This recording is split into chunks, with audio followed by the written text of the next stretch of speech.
to. Test.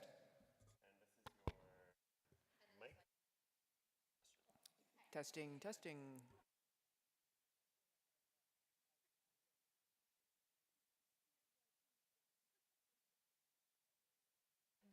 Testing. Oh.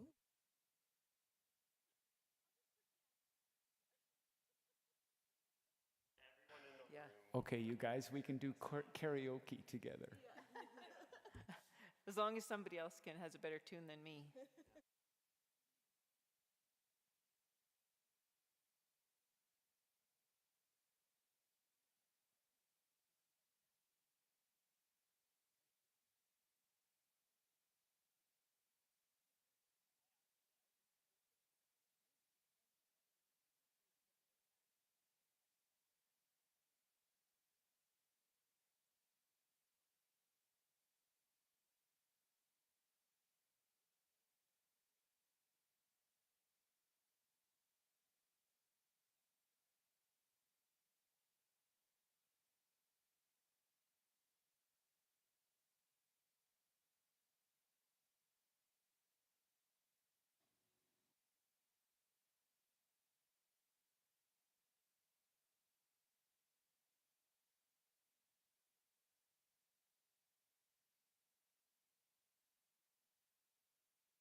All right, everybody, you ready?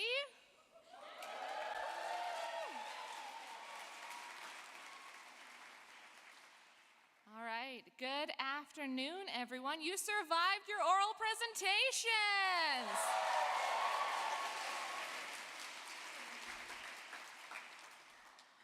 Well, I'm sure you all know who I am at this point. I've been on way too many microphones this week. But in case you don't remember, I am Valerie Miller. I'm part of the Alberta Host Committee, and I am thrilled with the week that we have had together. So before we get to our exciting announcement and our keynote speaker, let's take a moment to reflect on what an incredible week this has been. A little damp, but such a fun time.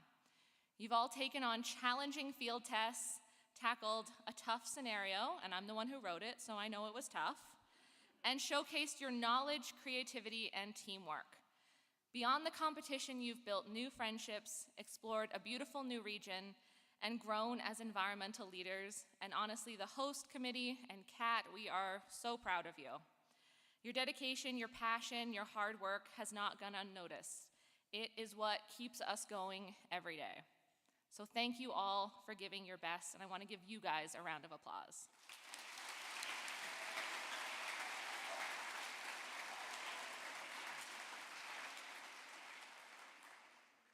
All right, so I want you all to take a deep breath. Deep breath. It's now time for an exciting moment of our event. We're about to announce the top 3 teams who are going to be moving on to the final round of oral presentations this afternoon. These 3 teams have earned the highest overall score in the competition, which includes all the field test results and their preliminary round oral presentation scores. But congratulations to you all, because you all have done amazing with your hard work and commitment throughout this event. Now, if I call your team number, what you're gonna do is you're gonna come up, you're gonna walk up these stairs over here and go backstage with our amazing cat team, and you're gonna be escorted to a prep room to prepare for your presentation. When you're in there, remember to breathe. Honestly, you can't see anyone from up here, so it's like you're talking to no one, so don't worry about the audience. Now, are you ready?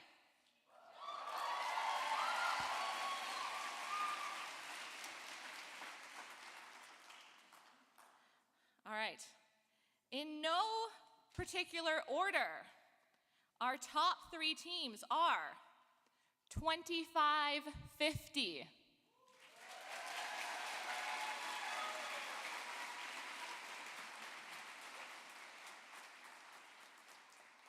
2521,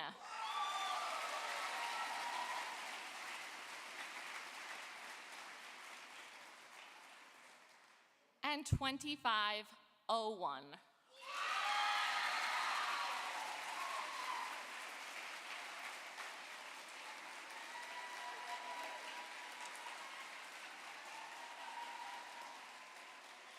All right, my teams, you're gonna come up here now.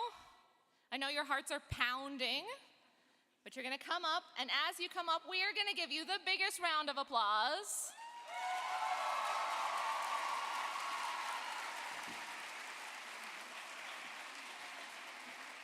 Let's keep it going for them.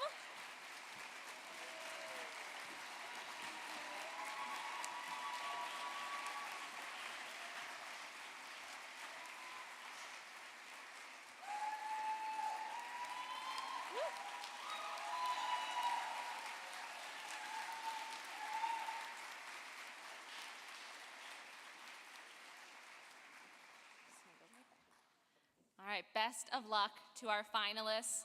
We look forward to seeing your presentations in just a little bit.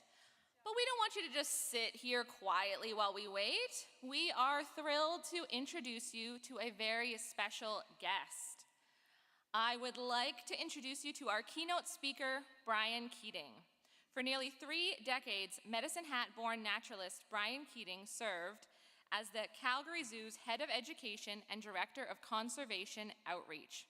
In that capacity, he spearheaded global environmental efforts that led Reader's Digest magazine to name him Canadian Hero of the Year. He has inspired countless Canadians through his National Geographic Canada short documentaries, regular appearances on the Discovery Channel, weekly segments on CBC, 5 children's books, and public speaking. For over 3 decades, Brian has led groups to some of the world's best wildlife locations on 7 continents. He sincerely believes in the importance of speaking to teachers, as they can be the key to inspiring our youth about the beauty and the value of intact ecosystems. For Brian, he credits his grade 7 science teacher for encouraging this skinny kid onward into a lifetime of all things nature. Please join me in giving a warm welcome to Brian Keating. Very much. That was great. Wow. Wow, this is outstanding. All of these budding environmentalists, my hat's off to all of you for being involved in this. You know, I was 12 years old when Earth Day came into being, and I remember it like it was yesterday, hauling garbage out of the ditch, people honking their horn with enthusiasm, saying that this is the beginning of the end of pollution. It didn't quite work that way, but we've got a lot of very dedicated people out there making this world a greener place, and you guys are joining that rank. So my hat's off to you. Well, I'm going to talk about some important concepts that I've been thinking about for a long time. You know, it's important to work as an environmentalist. It's important to think environmentally, from home to work to business to school, amongst our friends and so on and so forth. But it's equally as important to remember the stuff that feeds you. It was Edward Abbey, who was he's long passed away, but he was an environmentalist that was quite well known in my youth years. He wrote the book, The Desert Solitaire. He was the guy that basically said, be only a 50% environmentalist. Because if you practice 100% environmentalism, you're going to burn out. It's such a big job for all of us to do. And we all have to work together to make this world a greener place. But he said, be a 50%. With the other 50%, go out there, climb those mountains, swim those lakes, drink that clean, clear water out of the creeks while it's still clean and clear. Breathe in that lovely air. And that's what we got to do. We have to play as equally as hard as we work. And that's a philosophy I've followed for a long time. In fact, it was one of my first bosses who at a wildlife center that I worked at, when he came in one evening and I was still working there because I felt there was so much to learn and so much that I had to do.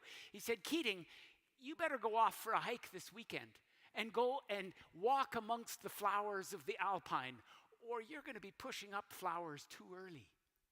And I took his advice to heart. That weekend I started hiking, and it's been a philosophy of mine from the beginning. Spend as much time, or invest good chunks of time anyway, into getting out there and relearning and reliving the reason why we live today and why we so enjoy being in this still green, still beautiful world. We have to feed ourselves with that energy. And so I'm going to feed you guys a little bit along the way here. And let's see, I'll find my little clicker here, and we'll start. Okay, well, Albert Einstein said, look deep into nature, and then you will understand everything better. And I took that picture of that ground squirrel with his cheek pouches full of seeds last year up in the Alpine in Kananaskis, not far from where you were exploring just a few days ago in Banff, at least not far as the ptarmigan flutters. But this guy was looking up at me, and the sparkle in his eye, and it made me think, you know, all of these animals that we share this world with need the same thing we need. We need clean air, clean water, and productive soils. And if we don't pay attention to that, if we don't pay attention to keeping those environments healthy, it's going to stab us in the back pretty severely. And that's where our job comes in. So I'm going to take you on a little bit of an adventure right now, just to give you an understanding of where I come from and where my sense of being in this world has evolved from.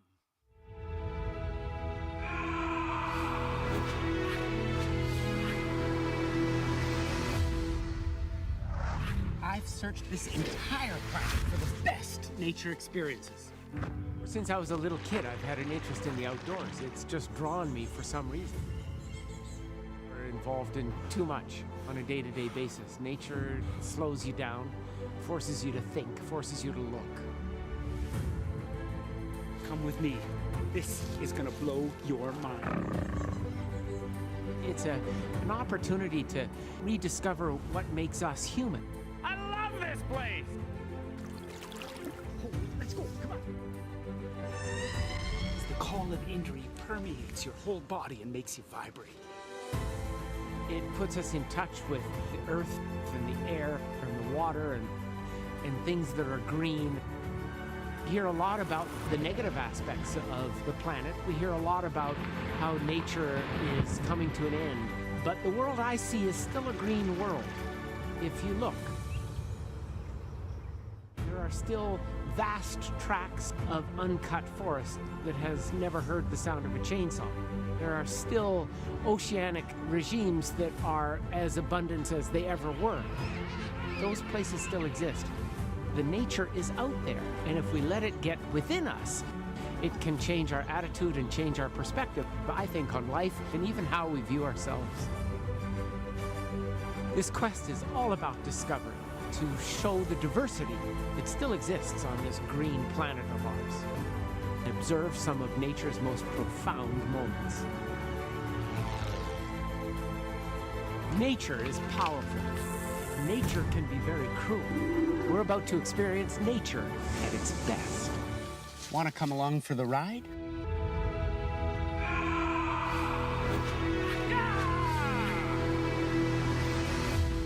Woo!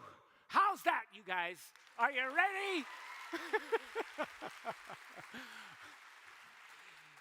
You know, I came across an article in a Canadian newspaper years ago, and I wish I kept the article, but it talked about people my age. When we were kids, we spent about 80% of our spare time playing outside. These days, it's changed a lot. It's estimated that most kids these days only spend about 5% of their time outdoors, exploring, messing around in the woods, playing by the pond. I think we have to change that statistic. I think it's time in the woods. We got to spend more time in the woods. And binoculars, well, they're very important. The most important tool I own is my pair of binoculars. They go everywhere with me, even to this theater, so I could look at you guys. But seriously, you guys, binoculars are really important. They basically give you the eyes of a falcon. And I've gone through, I don't know how many pairs since I was 12 years old. My mother gave me a set that she bought at a secondhand store when I was 12. But it showed me the glint in the eye of the robin on my front lawn. It showed me the beauty of nature. It slowed me down and made me look. It got me interested in birds and other species of wildlife. And since then, it's taken me around the world as a guide. I take trips to various parts of the world, basically spreading my knowledge and enthusiasm about this stuff that makes this world so rich and so beautiful. So there's a fellow that wrote a book a few years ago. His name is Richard Louv. And actually, he wrote it about 2 decades ago, and a friend of mine gave me a copy, and I read it right away. It's called Last Child in the Woods. He's written a couple of other ones since. But it's a powerful story of probably illustrating, well, several dozen really solid science-backed reasons why we should spend more time outside. And I'm going to go through a few of those just to give you an idea of what it's all about. One of the things he talked about was that TV steals time. Nature amplifies it. Of course, TV, we're not that much into TV anymore, but we are a lot into screen time. And I'm at fault with this too. I think we all are. We spend too much time on screens. And essentially, it's given us an outsized faith in technology, according to Richard Louv. And the answer, of course, to that is that we should spend more time outside doing things. And I'm going to tell you, you don't have to go a long ways away to get experience and to get excited about what is happening outside. Your backyard can do that. And I'm going to show you a little story here about what the backyard can do. This is my wren in my backyard, and he's trying to put a stick way too big. I mean, they didn't go to physics class, and they're not good at mathematics, I guess. But he tried to put that stick in, and then it looked like the mask was chewing on a stick. That's a Malawi sun mask that the wren has decided would make a perfect place to nest, right through the mouth. And so I videotaped him trying to build this nest. but I followed his whole life cycle through. And whenever I got involved watching this wren, it took me away from all of the busyness of everyday life. And I got totally involved and immersed into what this wren was doing. Did you see he just had a little insect there? When the babies hatched, it was one trip after the other about every 35 seconds in between. And you're going to see something interesting happen here, because when a baby is in a nest inside a hole like that, they poop, but they don't leave the poop in the nest. It's basically nature's Ziploc bag full of dung, full of poop. And so they fly out with what's known as a fecal sac. And what a wonderful opportunity to see that happening. Well, then I built a flicker box in my backyard. I've always been a woodpecker fan, and I wanted to have a flicker nest in my backyard. I planted all these trees. I planted all native species of trees. I don't like grass. I don't like mowing it. So I put in these trees. They were finally big enough to take my flicker box. Now I have 3 flicker boxes in my backyard. But then as soon as I put this box up, this male flicker took it over. But you can't just give them a box and expect them to nest in it. You got to fill it full of wood chips so the male can feel like he's building it before he attracts the female. And so here he is now, taking the wood chips out. Look at that, he's chucking them one at a time. Look at that, I put it in slow motion. You can see how it bounced off the tree. And obviously, when you're looking for a female, the female is going to watch and see how efficient and how good the male is at building a nest. So here she is coming to inspect it. And it obviously worked, because they had a series of nests afterward. I had another half dozen babies hatch out this spring. So it was quite exciting. There's the male coming out. You can see his red mustache mark. The female doesn't have one. And about 25 years ago, We got a a great friend of day mine to do phoned me this. up, Little nest maintenance for the osprey. and he said there's an osprey trying to build a nest on a big steel platform. The sticks kept falling off. So I phoned our local telephone company, and they gave us a pole. I built the nest platform, and as we were putting it in the ground, the ospreys were hovering over top. We put a camera up on it. We noticed that the ospreys will sometimes pick up garbage. Put it in the bucket right we there, were Kevin. worried that the garbage was going to cover the eggs, and so we got up there and cleaned out all the garbage out of the nest. And meanwhile, the female was flying nervously above, but our whole operation only took a few minutes. Good job. That was a and child's maybe that glove, last if you little will. bit of garbage. Okay, we're done. And then we got out of there.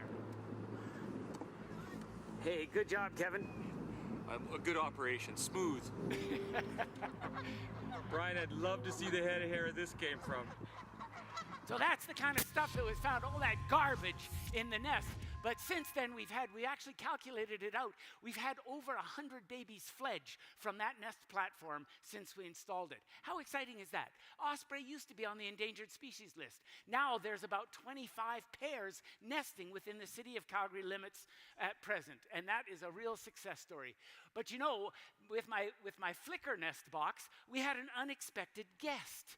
Watch this. This is right in Calgary, right across from the zoo, right downtown in Inglewood. And in the middle of the night, I noticed a flying squirrel was using the flicker box nest in the winter. So a flying squirrel had come probably from Edworthy Park or maybe Fish Creek Park, where there's a good population of them. And I guess my neighborhood has trees that are old enough and the growth is good enough that the flying squirrel decided it was a good place to come and look for a mate. So I think this was a male. Look at, that's it. That's his whole flight. Did you see that? If you missed it, I put it in again in slow motion. Oh, there it goes, right there. And that's the end of that story. I hope you liked it. And then the next tenant that moved into my flicker box, and this just gives you an idea. The flicker box I made in my basement out of leftover plywood, and one thing after the other seems to happen. Well, our next tenant was this squirrel. A red squirrel, which is the native species of squirrel in Calgary. There's also the black squirrel, otherwise known as the eastern gray squirrel, and they are an invasive species. And as I'm sure some of your research has shown, invasive species can be a real problem. Well, the red squirrel finally moved into my neighborhood, and I think because my neighborhood has trees big enough to support them, because they are a cone specialist. So I got to know this red squirrel when he moved in during COVID. I was unemployed, I had time on my hands, so I made friends with the red squirrel that moved in. And of course, they moved right into my flicker box, which I was happy to give up. That's why I put up a second flicker box, so the flickers could, in fact, nest in the same backyard. Here she is. I actually called him Henry at first, until Henry gave birth to some babies. And then I realized I was wrong. But I'll introduce you to the babies in a moment. But here's what red squirrels do. They are a cone specialist. They go out and collect cones. They're obsessive compulsive with their need to collect cones. They drop them on the ground, and then they collect them and put them into a big pile called a midden. You may have seen some of them in Banff when you were hiking, if you managed to hike through the forests there. Well, then one day I was in my backyard, and I noticed the squirrel was rapidly moving fuzzy things in its face. So I got my binoculars, looked up at, and sure enough, it was a baby squirrel. Squirrels will move their youngsters from one nest site to another. I think it's an anti-parasite thing, but she didn't do the mathematics right. She was trying to get the baby in the hole with her head, too, and it wouldn't work, so she left the baby on the outside. My wife went inside to get a pillow because we were worried the baby was going to fall off onto the ground, but the baby held on. They're obviously adapted to this. Look at the eyes are still closed in that baby, and that's because it's brand new, essentially. And mom kept calling to it. The baby didn't know what to do. But you know how some parents are just a little over-eager to make sure you do everything right? And so mom got out there, and she tried to pull the baby in, initially by the face. Come on! And so then she tried to pull it by the arm. And of course, that wouldn't work. So she went inside and she called to the baby, and like a little gymnast, he pulled himself in, and all was good in the red squirrel world. Doesn't that make your heart sing? Look at mom. Here she is. She's exhausted, but very pleased with herself. She spent the next hour resting on top of the nest box. Now, how exciting is that? And there, look at that. That's what materialized. In fact, it wasn't just the three, but there's mom with the fourth on the top. You can see mom, she's the one standing up. She's pushing the baby away because she's trying to get the baby weaned.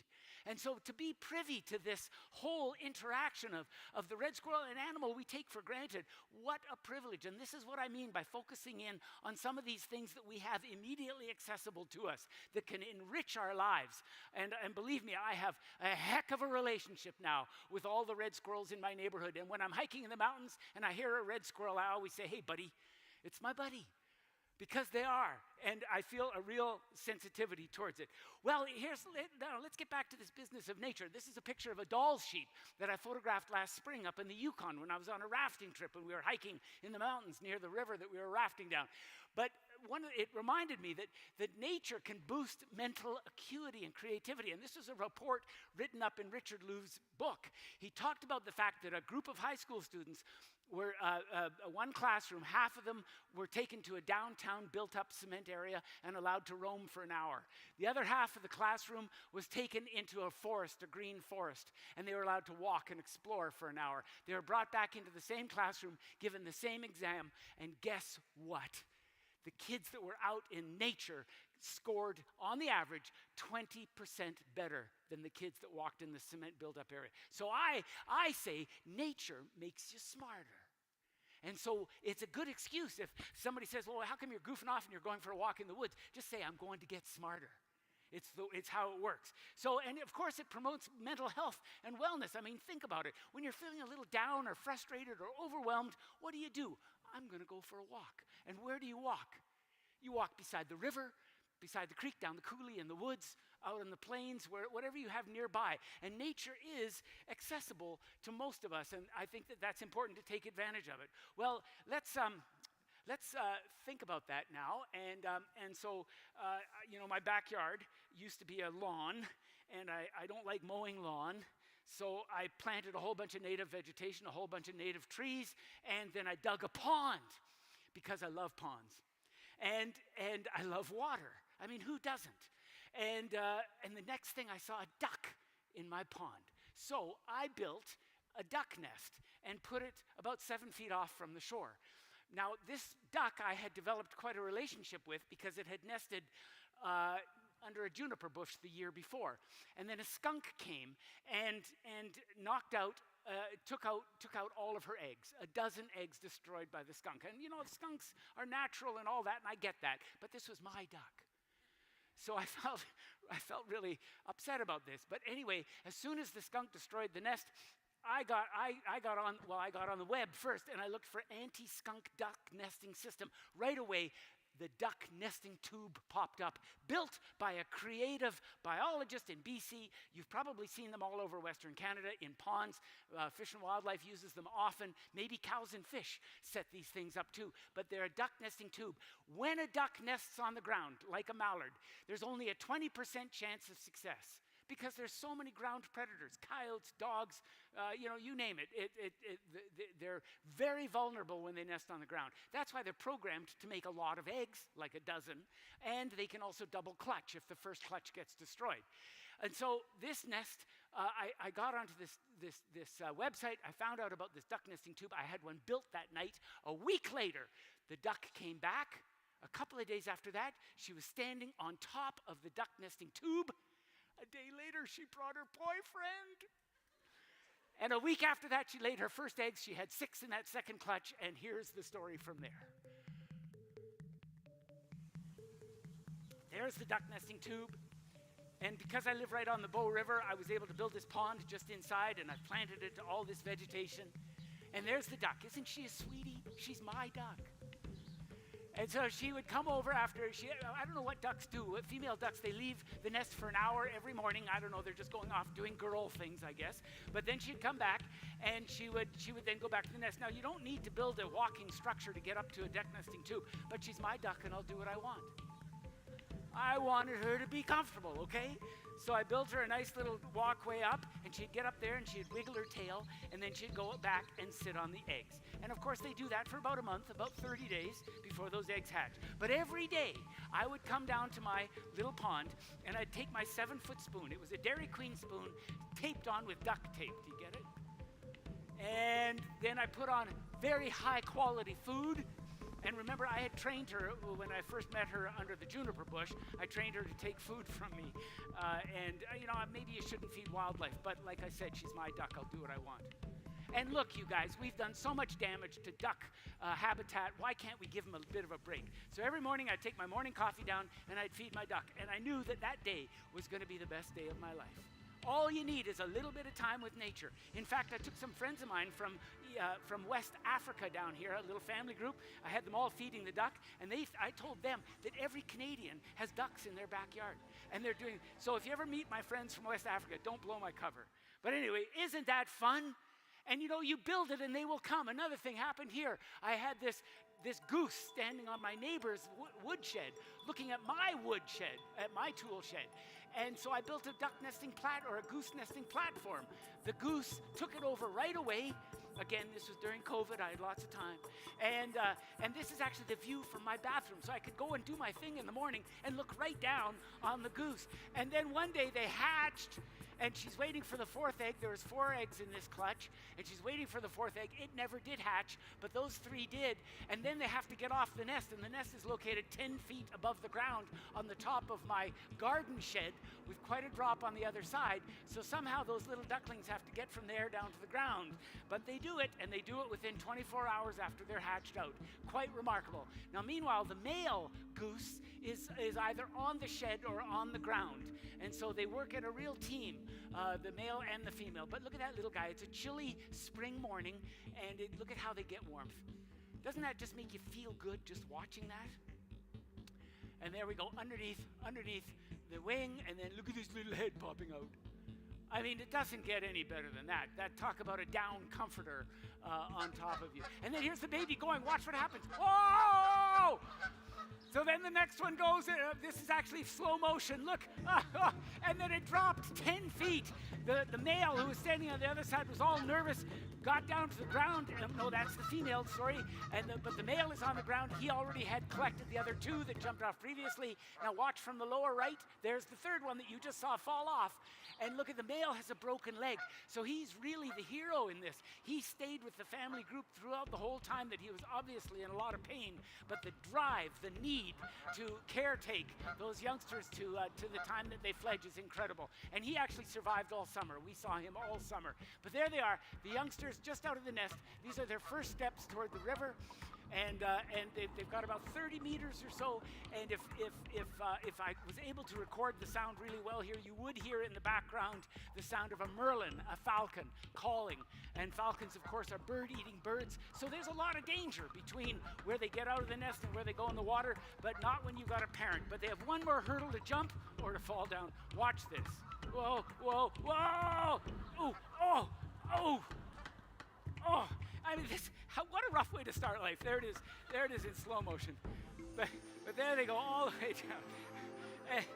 I mean, what a privilege to be partial to this. I'm looking over my neighbor's fence, by the way, doing all this filming. So what a pleasure. And then I saw them do their first jump in the water, and quite literally they were ducks into water, or geese into water in this case. But what a pleasure.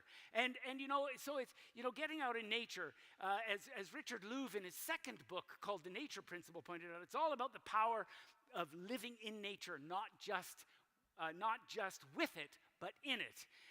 And that's a big change in the last generation to this virtual world that we live in today. And so what does this mean? It means paying attention to what's going on around us. I mean, what would our lives, think about this for a moment, what would our lives be like if we spent as much time in nature as we did in the virtual world? If you put down all your devices and dedicated that time to nature, it would make things different. And one of the things that's made things different for me by making sure I allocate time to go and play outside is that it's tuned my ears into what's going on. Back to my toilet at my house, sitting there in the morning, I heard magpies calling, and it was the magpies that told me that there was a bobcat in my backyard. But not just one, but two. And not two, but actually four, because there are three kittens. There's Mom, there's the kitten. I'm filming this over the fence of my neighbor's yard, but watch what Mom does here. Okay, this is right in Calgary, right down, poof, look at that. I bet you your parents have done that to you too.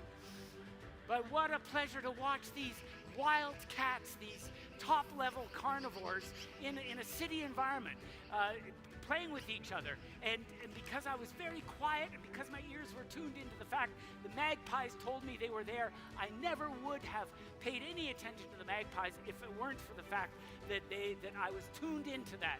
And actually, that's how I found a little tiny saw-whet owl in my backyard once too, was the calling of about a dozen chickadees going crazy. And that's what pulled me into one of the most exciting owl sightings I've ever had within the city limits of Calgary. But here's the cat going, and then one last wave. Look at that little bobcat bobtail. One last little wave, and I'll be doing that to you in a few moments too. But there we go. What a pleasure. And it then disappeared down, and there's one last look at Mom overseeing the world. Well, how exciting is that? Well, some people will say, well, what about the dangers of being out there in the wild? Well, look, let me tell you something. If you want to know what danger is, try driving an Alberta highway. That's what danger is. At least, when you get out in the wild, as long as you're in tune with the wild, when you have occurrences like this, it can be one of the most exhilarating, most exciting, and most memorable events of your life. This was during COVID, hiking in the mountains in southern Alberta. We were right on the edge of the Alberta-BC border. We knew we were in prime grizzly bear habitat, one, because of the remoteness of the location we were hiking, but also because of all of the poop we found on the trail. So you got to be focused in on the poop, you guys. The poop, it's important. And this poop was purple because the bears were feeding on berries. And of course, when they're feeding on berries, they're busy feeding. And so you got to be hyper aware that you may encounter a bear. And sure enough, we did right at the very summit of the pass that we crossed over. But it was a good experience. The bear immediately saw us. We slowly backed up, just very non-confrontational, very slow. And I was talking to the bear. I was apologizing to it. I'm sorry I interrupted your day. And then I went down. We sat down. The bear could still see us. It paced back and forth a bit nervously, but then it got its two cubs, and you can see the one cub there.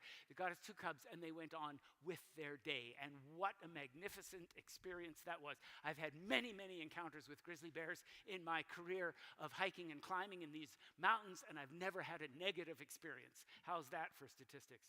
And I've also done this travel internationally too.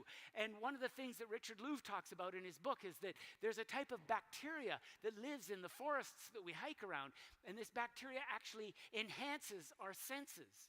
And they've proven this with mice, finding that mice that are exposed to this type of bacteria that floats in the air in forests will actually allow those mice to learn the complex route in a maze quicker than mice who haven't been exposed to that bacteria. And so it makes sense. You know, I remember when I was a little kid getting into the woods, age 12, when I first started birdwatching, I'd feel this sense of excitement. And I think part of it was because I was breathing that beautiful, clean air and also getting out and having physical exercise moving through the woods. But it's, you know, it's basically the feel-good atmosphere of getting out there in nature. I mean, we've all evolved in nature.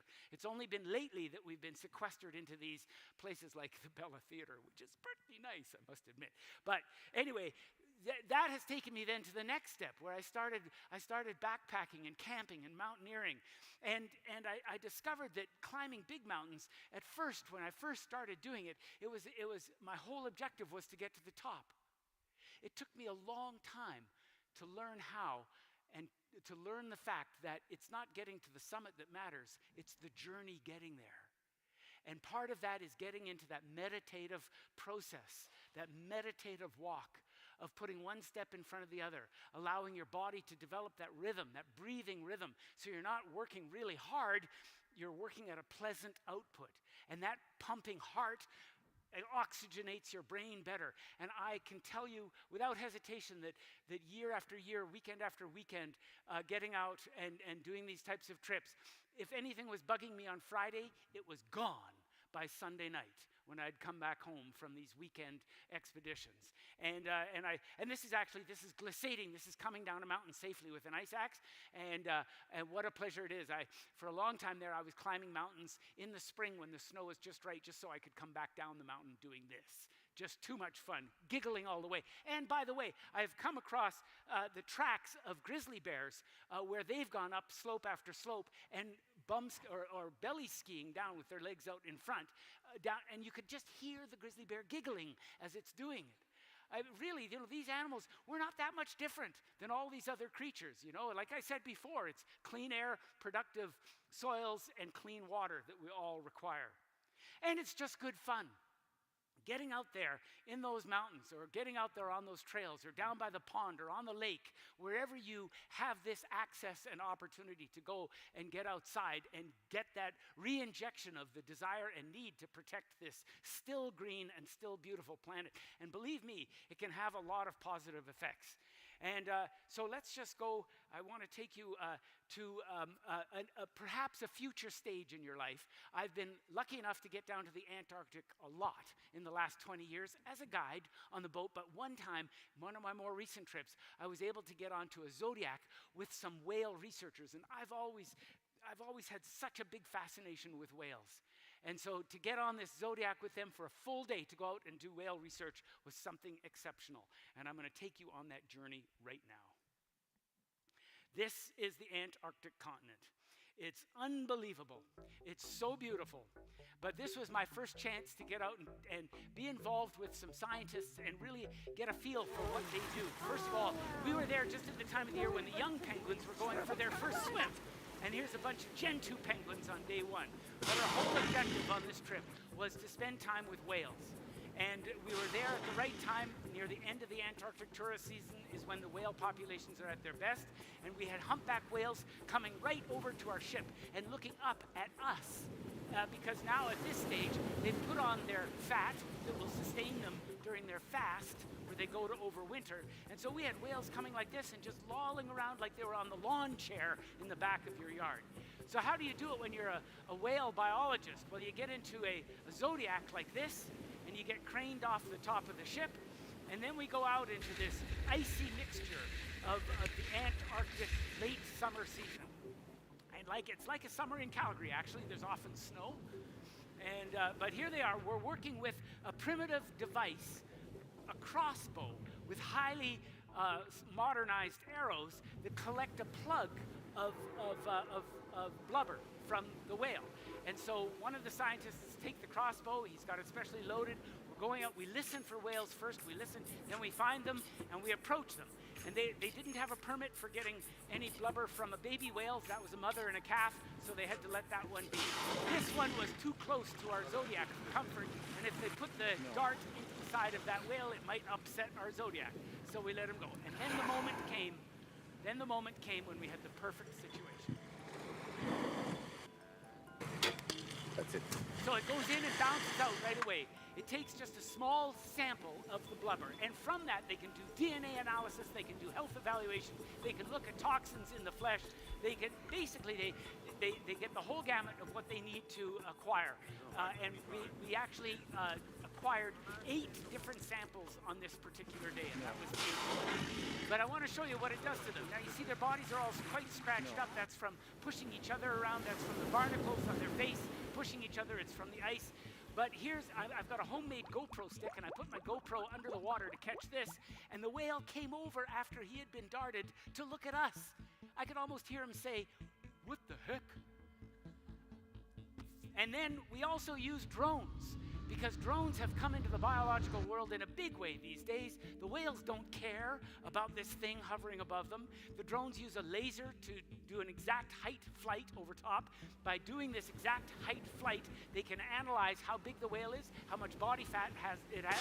There's a mother and a baby. It can look at the health of the baby compared to the mother, and they can look at pod behavior. So when there's groups of whales like this, and I've been whale watching a lot in my years, and never before have I looked straight down on whales like this. Very exciting. And never before have I seen them feeding like this. They just come up to the surface, go into the krill with their mouths open, and capture basically a small swimming pool full of water. And then with their tongue, which can weigh 2 tons, they push all that water out and then back swallow it. So how exciting was that? To be able to get up into an opportunity like that. Now, you don't have to go to the Antarctic for these special opportunities. Once-in-a-lifetime opportunities come now and again. I mean, the red squirrel was an example for you there, watching the little wren build a nest and watching it remove the fecal sacs. I bet you got to talk to your family about that when you get home. But once-in-a-lifetime opportunities. Well, one day I saw a beaver working on a beaver house on my island, which is right off the shore from where I live here in Calgary on the Bow River. And the trouble with the beaver house was that I knew that in the fall, in the winter, when it gets to 30 below in Calgary, that the ice would form on the river and it would flood that beaver house. So I yelled to the beaver, "Don't build there!" Think the beaver listened? Not a chance. It kept building. Well, then December came along, -30 came along, the ice froze, downstream at the weir froze, the water rose a meter in less than a day. And I got up early one morning, looked out, and there was the beaver standing on his house in the ice fog of the early morning, and it was standing on top of his little house, which was only sticking this far above. So the house had been completely engulfed by the water. And my wife said to me, "Honey, can't you do something?" And I said, "Sweetie, it's an urban beaver. It made an urban mistake. And now the urban coyotes are going to be well fed tonight. It's the law of the land. I mean, what are you going to do?" Well, to my surprise, about 3 or 4 weeks later, a Chinook came, and the beaver was back out rebuilding the house. And so here's that story, and this will be my final story of the morning or of the afternoon. Here's the beaver. They had carved a hole through the ice, because beavers do that. And I know you guys have been talking a lot about beavers the last few days, so really exciting to have this kind of opportunity. Well, I skied out to the island over the frozen ice, took my skis off, and the beavers basically ignored my presence. And it's probably because they'd never had a negative experience with a human being before, especially a guy who comes skiing out to them. But also, I think the beavers knew that the Chinooks only last so long. They only had a limited amount of time to do the necessary repairs on the house. And they ignored my presence. I watched the beavers cutting branches and bringing them over. I laid on top of the beaver house, filming the beaver. And I learned here how beavers build a house. They don't build a house with a hollow inside. They build a big pile of sticks and then they hollow it out from the inside. Look at it, it's just cutting that stick, and then it's jamming it in again. And there's another beaver working on the other side. It felt like a Calgary construction boom, which is what we seem to always be in here in this city. So I watched these beavers. I should have had a hard hat on because that stick hit me. But then I went back to the hole, and look, there's the baby. You hear it? That little that human-sounding baby call. The parent beavers obviously had stuff to do, so they just pushed the baby out of the way. Look at them pulling up these sticks. All these sticks have been debarked because they eat a kilo of bark a day during the winter. Look at that, I think that's my neighbor's tree, actually right there. But the beavers basically continued to ignore me. I was there until I was almost frozen because I was so involved. That's a selfie, doing a selfie with the camera. There's the beavers in the background. And then this beaver came out, and I had never known beavers would do this before, but they actually walk bipedally. And this guy is like an old man carrying all these sticks because he's so excited about what he's got to do. He wandered like an old, and I showed this to a bunch of beaver biologists up in Edmonton once, and some of them had never seen beavers doing that before, so I felt quite excited. But look at all the energy there. Remember, beavers are Canada's national animal. I felt very proud watching this busy beaver work. Well, my wife across the river was watching me watching the beavers. We had to be at some stupid dinner party that evening, and I had to give some stupid talk afterwards, and I wasn't going to miss out on the best beaver experience of my life. So I've stayed there, but don't worry, I made it to the talk. Everything was good. So here we are. Now, right here, the beavers are still working away. I'm still filming and watching them maneuver those sticks in place, watching their teeth go through branches, quite literally like a hot knife through butter, like this. And then I went back to the little opening on the river. The little baby beaver came out. The baby beaver didn't realize I was harmless. He took one look at me and went, oh no, ah, poof, into the water. And there's a slow motion pivot of how the baby beaver got away.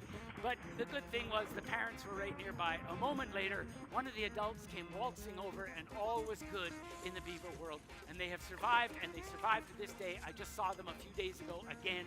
And so what a pleasure. And ladies and gentlemen, what a pleasure to be here, to be your injection of the importance of getting outside and making time for yourself to play in this wonderful green world that we still live in. Thank you very much.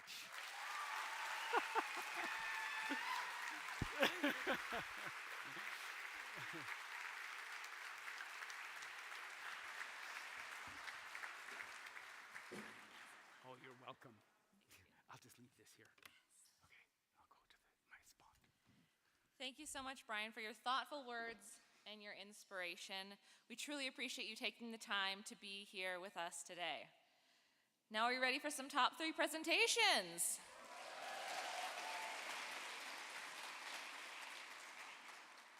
Now, we have a couple housekeeping notes before we start. Please turn off all your cell phones and digital devices, or at least make them silent. The doors of the room will be closed during each presentation, and once a presentation begins, you're going to have to remain seated. There will be no entry or exit permitted until the team has finished presenting. Between each presentation, there will be a short break, so if you need to make a phone call, go to the washroom, you will have that time, but during the presentation, there'll be no entry and exit. This is an excellent peer learning opportunity. So we ask that you show the same courtesy and respect to the presenting team that you would want if it's you up here. If you're outside when a presentation begins, you're going to be welcomed back in, but it'll just be after that presentation. And we're now excited to welcome our final round judges to this afternoon. So please join me in welcoming Brian Keating, who we just met,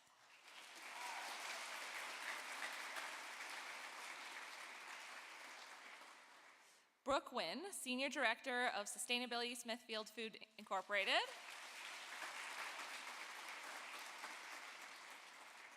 Steve McIsaac, Principal of Lyric Strategies. Noreen Ambrose, Executive Director at Cows and Fish. And Nicole Marburg, West Fraser's FRIA Coordinator.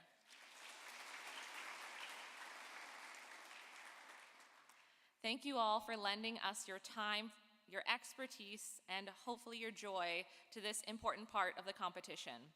And now the moment we've all been waiting for. Let's begin the final round of oral presentations. Please join me in welcoming our first team, team number 2521, to the stage.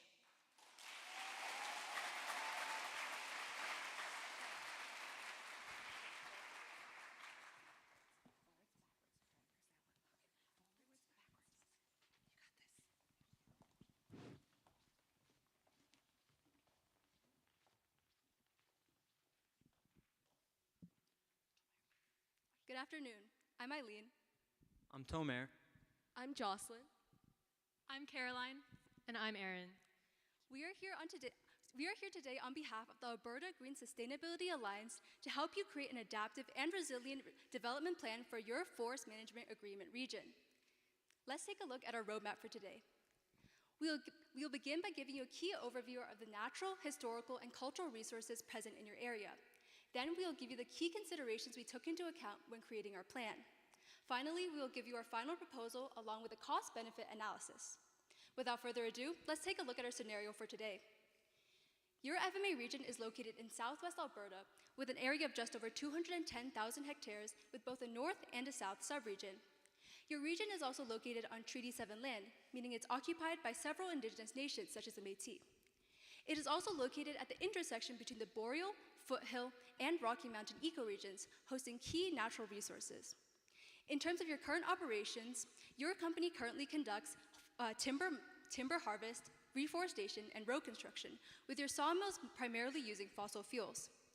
Given the status quo, let's take a look at your goals. 1, increasing climate resilience. 2, increasing climate action. 3rd, having 100% use of your biomass, and finally, long-term sustainability in terms of energy. However, to fully understand our scenario, we must understand the larger context that surrounds it. Now, my colleague Tomer will talk a little bit more about the larger context and the top 4 challenges that your FMA region will face under climate change. Before we get into our 4 key considerations, we have to take a look at the broader context of climate change in Canada. Over the past, since 1948, Canada has warmed over 1.3 degrees Celsius, according to Canada's Natural Resources Department. Given this, as well as trends in climate data and trends in renewable energy development across the world, we've identified RCP 4.5 as our most likely emission scenario. This means that we can expect a temperature increase of 1.3 to 3.2 degrees Celsius in Canada up to 2090. Now that we have that, we can take a look at our 4 key problems, which we have identified as climate mitigation, natural resource protection, timber harvesting and production, and environmental justice. First, let's discuss the natural resources on the property. Our forests are composed of lodgepole pine, white spruce, and trembling aspen in our lowlands, with Engelmann spruce and Douglas fir on our mountain slopes. These forests provide habitat for a diversity of wildlife, including 3 species of concern: the grizzly bear, northern myotis, and little brown myotis, as well as many game species for hunters. Additionally, we are located in the Bow River Basin, which besides its namesake river, houses many wetlands, beavers, and Alberta's threatened bull trout. Finally, the soils beneath our feet, from Lewis Falls to Turnhams, nourish the entire landscape above it. However, on the west of the property, these soils are at high erosion risk due to our steep terrain. These ecosystem resources strongly influence each other in many different ways. The forests provide habitat for wildlife such as the keystone species grizzly bear, as well as the endangered bat species. Beavers living in aquatic areas modify the forests around them and recharge floodplains through their dams. Additionally, large-scale tree removal, such as through logging or wildfires, decreases evapotranspiration while increasing snowmelt, contributing to stream flow variability. And lastly, soil compaction from recreational activities will decrease water infiltration and impact vegetational growth. There are also a variety of interest groups that will also be affected by our proposal and whose input will be valuable to our planning process. First, various Indigenous communities, such as the Métis, currently inhabit the land and use the region for trapping and conducting ceremonies. In addition, you, the Alberta Timber Company, are also an important interest group, as we must address your primary concerns surrounding timber harvest and production in the face of climate change. Local communities, especially underserved communities, require special outreach efforts in order to promote environmental justice, while the natural landscape and future generations both require sustainable forest stewardship to ensure the regions within our forest management area can be enjoyed for decades to come.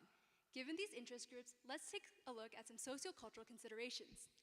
We recognize that your FMA land lies on Treaty 7 land, meaning it hosts a variety of traditional uses. For example, harvest sites for medicinal plants such as the rat root, ceremonial sites used year-round, and finally, trap lines for beaver and fox used by the Métis. In addition, we should focus on environmental justice and public health, making sure that our climate impacts and our operations do not disproportionately influence any one community. Next, let's take a look at our political considerations of our plan. The Forest Management Agreement tenure allows the Alberta Timber Company to harvest and operate on the Crown lands for the next 20 years, and the tenure also requires us to develop an annual allowable cut, or AAC, each year, accounting for the different forest conditions caused by pests and wildfire outbreaks. We will also prioritize Indigenous communities by following the values listed under UNDRIP, or United Nations Declarations on the Rights of Indigenous Peoples. For instance, we will uphold their right to free, prior, and informed consent. Additionally, we would like to gain certification under the Sustainable Forestry Initiative, meaning that we will have to follow their requirements for proper forest management. And lastly, we will abide by the reforestation standards of Alberta to make sure that we are complying with the law and sustainably taking care of the land. The environment also has needs we must address. First of all, as Alberta becomes drier in our warming climate, the fires that have long ravaged our ecosystem now become more frequent and more severe. Meanwhile, human development is increasing habitat loss and fragmentation. As if that weren't enough, climate change is also allowing invasive pests to expand northward. This is exposing our forests and wildlife to threats like the mountain pine beetle and white nose syndrome. Lastly, we need to take a look at some economic considerations of our plan. For one, we have several short-term costs associated with wildlife management and pest and wildlife management, as well as any opportunity costs associated with preserving wildlife species, such as the grizzly bear. In addition, we also have several long-term costs that we will incur over the course of our plan, such as money spent on park personnel and Indigenous land guardians, monitoring and reporting of data and park health, as well as outreach and education programs. We also have a revenue source coming from timber and wood product sale, as well as several funding programs and grants that we can take advantage of, which we will get into later in our cost-benefit analysis. Given these considerations, let's take a look at our proposed plan. Our plan consists of 4 main subsections, each of which tackling one of the key challenges that we highlighted in our overview. These include climate mitigation, resource protection, harvesting and production, and finally, environmental justice. Let's begin with climate mitigation. To combat Alberta's increasing fire risk, we propose a preventative approach. This involves selective harvesting and thinning of weak trees, as well as removal of harvesting debris from the forest floor to reduce forest fuels that fuel our fires. When fires do inevitably occur, though, we suggest that the Alberta Timber Company perform salvage harvesting as soon as possible after the burn, for 3 reasons. First of all, this minimizes the risk of a short interval reburn. Second of all, it maximizes profit by decreasing wood's exposure to rots and stains. And thirdly, it reduces sedimentation by decreasing the water that can get down the slopes. This is all according to hydraulic processes. Next, we must consider the impact of pests on our timber supply. Our primary concern is the mountain pine beetle, a native invasive that has been threatening our lodgepole pines. To manage this pest, we will use immature stand buffers as well as pheromones, such as verbenone, to discourage their spread. In addition, the spruce budworm has been defoliating many of our white spruces and can be managed through biocontrol, specifically the bacteria Bacillus thuringiensis. A similar approach can be used for the forest tent caterpillar, which has been defoliating our quaking aspens through the introduction of predators such as woodpeckers and flesh flies. Overall, a combination of integrated pest management along with silvicultural practices such as thinning, maintaining stand diversity, and monitoring can greatly improve our forest resilience against pest outbreaks. Next, let's take a look at our reforestation strategies. The first point that we need to address is that we are currently reseeding with seeds from the same region, and therefore we propose the addition of an addendum to the FMA to allow us to replant with southern adapted species instead. We hope to use the Seedware program to help us with this process, which is a program that matches well-adapted species with future projected climate areas. Moving on, according to the Reforestation Standards of Alberta, we are required to reforest any areas that we harvest within 2 years, and when doing so, replant 3 trees for every 1 harvested. And lastly, according to the Forest Ecology and Management Plan, we are harvesting and manufacturing our timber, but it only accounts for 5 to 10% of the carbon sequestered by the entire tree, emphasizing the importance of reforestation in mitigating climate carbon emissions. The second component of our plan focuses on our second challenge, resource protection. Let's start with watershed management. First, we propose bull trout protection, which is a threatened species in our region. In particular, we want to focus on whirling disease. According to Alberta Environment and Parks, whirling disease can cause deformities and mortality in salmon and fish. Unfortunately, there is no known effective treatment for whirling disease, so instead we will divert our efforts to outreach, making sure that residents clean, drain, and dry when entering or exiting water bodies. Then, to tackle beaver disturbances, we propose implementing beaver pond levelers. These are not only economically feasible and easy to install, but they also help maintain our beaver population and ensure that they are still doing the important ecosystem services that they do. Finally, we propose water quality management through riparian buffers and buffer strips to help keep the water in our streams safe. This will work in conjunction with our wildfire management to protect against the impacts of catastrophic wildfires, from increased nutrient pollution and thermal pollution to increased turbidity. Next, we want to make sure that we're preserving the valuable soils that lie underneath our forest. For one, we need to make sure we're following proper topsoil regulations at all time, as outlined by OGR 2.13, including storing and replacing topsoil before and after all operations. This is especially important when creating and reclaiming roads, as well as during cutting. In addition, during all cutting operations, we propose implementing silt fences around cutting sites in order to minimize erosion and disturbance of the soil, as well as reducing sedimentation into nearby water bodies. Finally, we can preserve our soils with proper trail management. What this looks like is identifying high-risk areas where soils are both erodible and slopes are steep, and making sure we avoid placing trails there when possible. In addition, we also want to make sure that we are properly reclaiming and reforesting our trails at their end-of-life periods. Our forest management area also hosts a wealth of wildlife, including keystone species and species at risk, such as the grizzly bear, little brown myotis, and northern myotis. To manage for grizzly bear, a keystone species whose range has been greatly reduced throughout Alberta due to habitat disturbance, we will protect valuable alpine and forested subalpine habitats while minimizing trail access during critical periods, such as mating and breeding seasons. A similar approach will be used to protect our bats from the fatal white nose syndrome.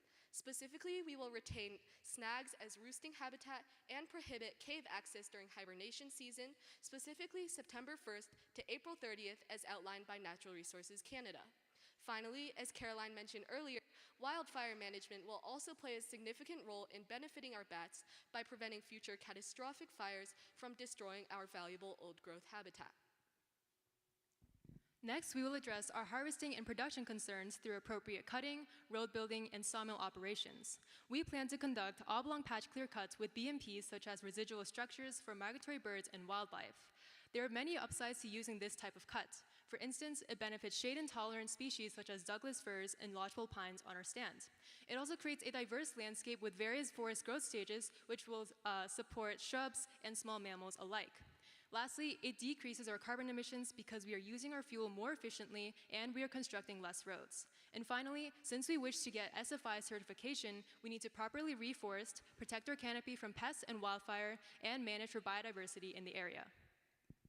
In compliance with OGR 2.14 and 2.15, all harvesting access roads will not exceed 10 meters in width, with the total harvesting corridor for the road no more than 20 meters, and the sites selected not being high erosion sites like steep slopes wherever possible. Additionally, these roads will all be temporary, meaning their maximum lifespan is 3 years, after which they will be entirely reclaimed.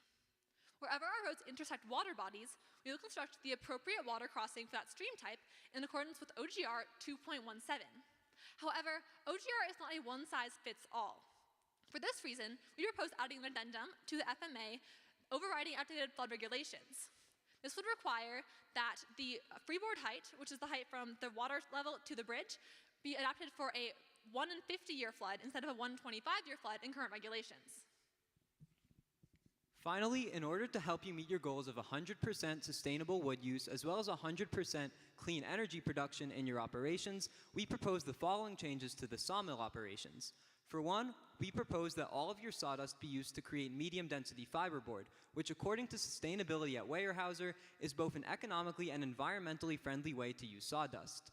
In addition, we can use leftover wood chippings and bark which are currently being disposed of in landfills in order to power biofuel plants that can power your sawmill operations.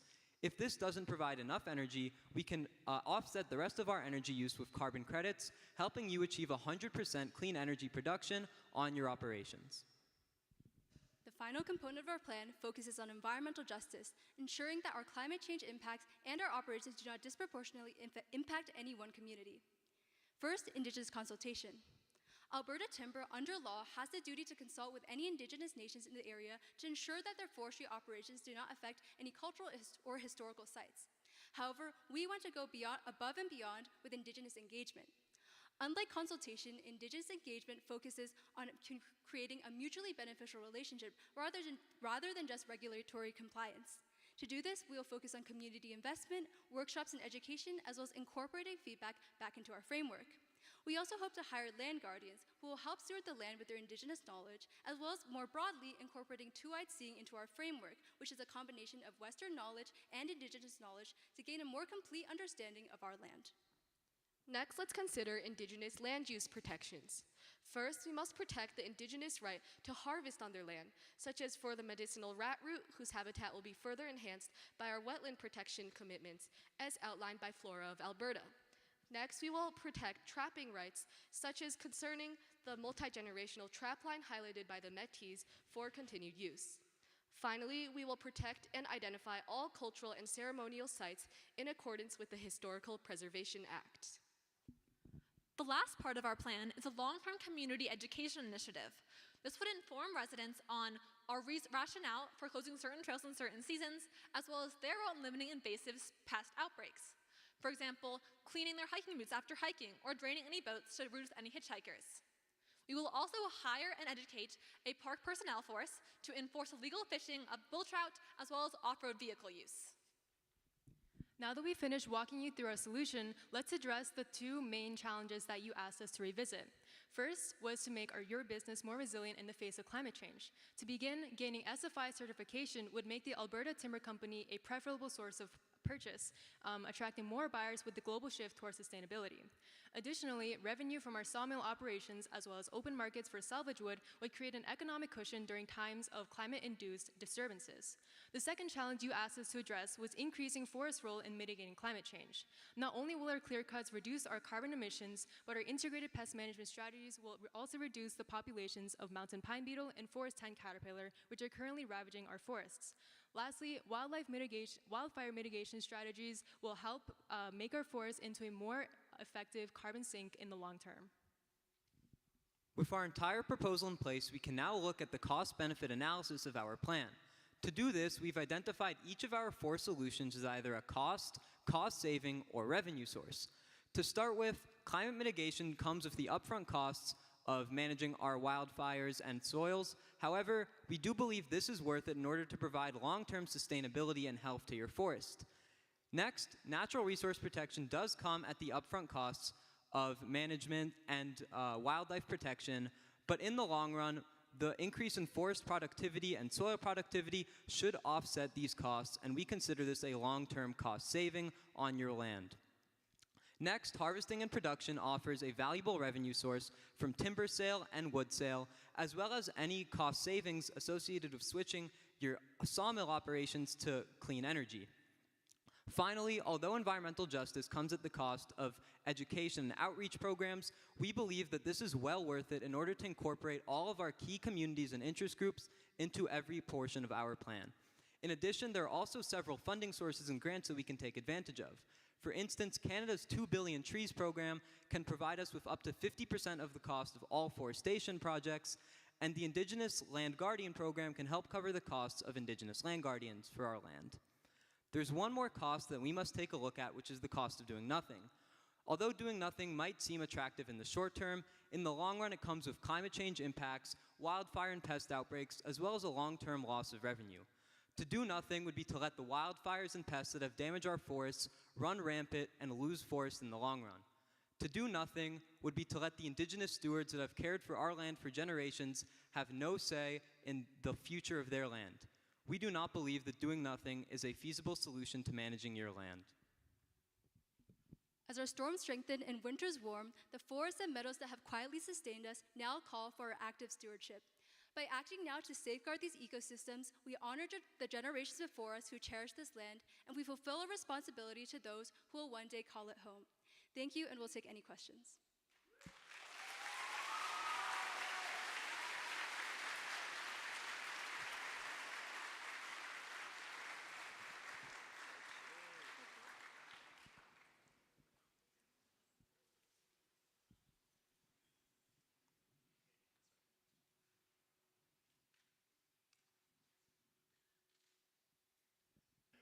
That was, it's Brian Keating, by the way, the guy who spoke about beavers up there.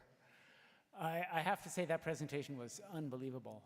Just so nicely done, so well organized. All of you took part. I love the way you stepped forward with the microphone in your hand and put forth your ideas. And I was waiting for you guys to look at your little note cards, and you hardly did at all. Holy cow, that's a real professional production. I was just wondering, you know, I really like skiing, backcountry skiing and cross-country skiing, and I'm just wondering, what about the recreational implications of this plan?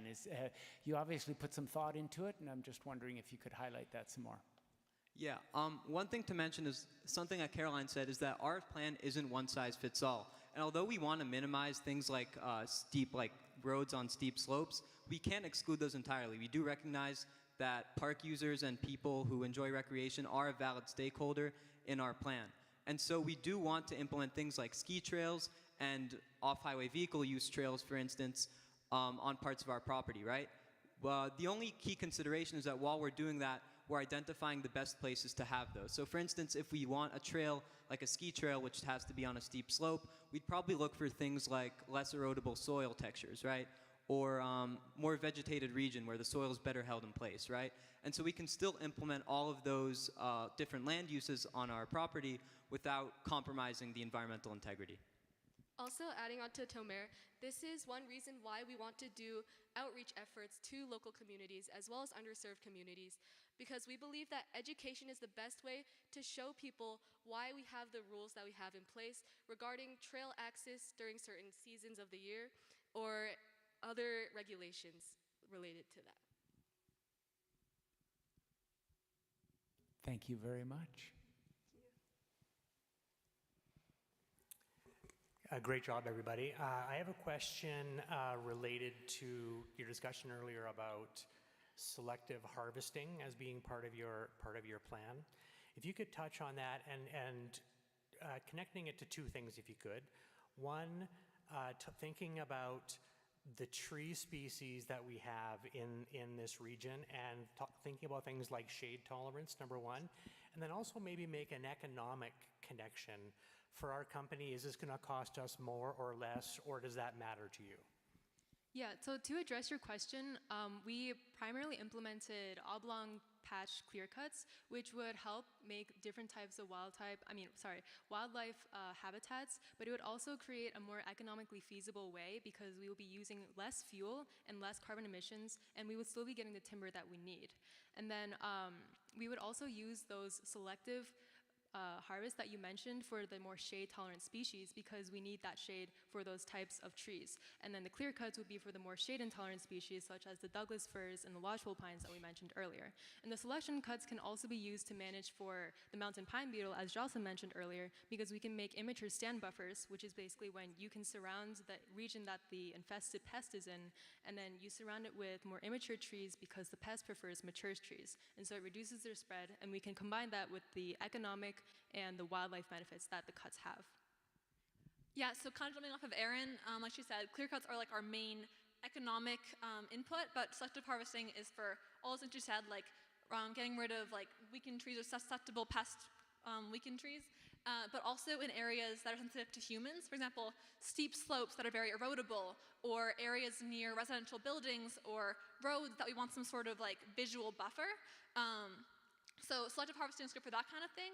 And we understand that isn't very conducive to shade intolerant species, but that's because that isn't our main revenue source. Just adding on about the clear cuts, something really interesting about the oblong clear cuts is that they mimic natural disturbances. So as we move from patch to patch, this could mimic any even age disturbance such as wildfires. Yeah.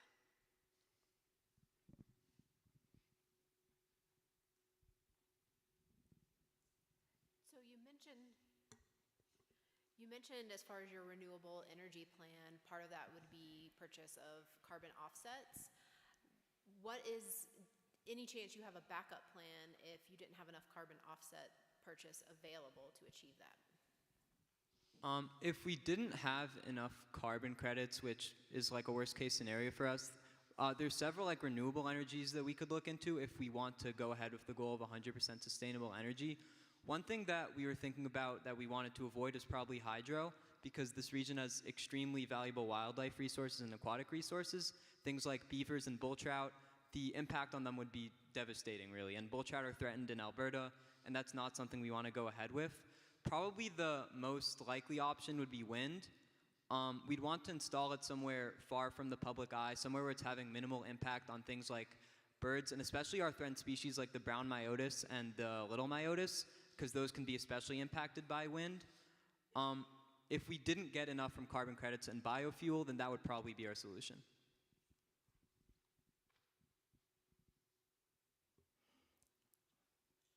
I want to say well done to you all. It's scary to get in front of a room full of your peers and people you don't know but have gone through similar things, and so well done to each and every one of you.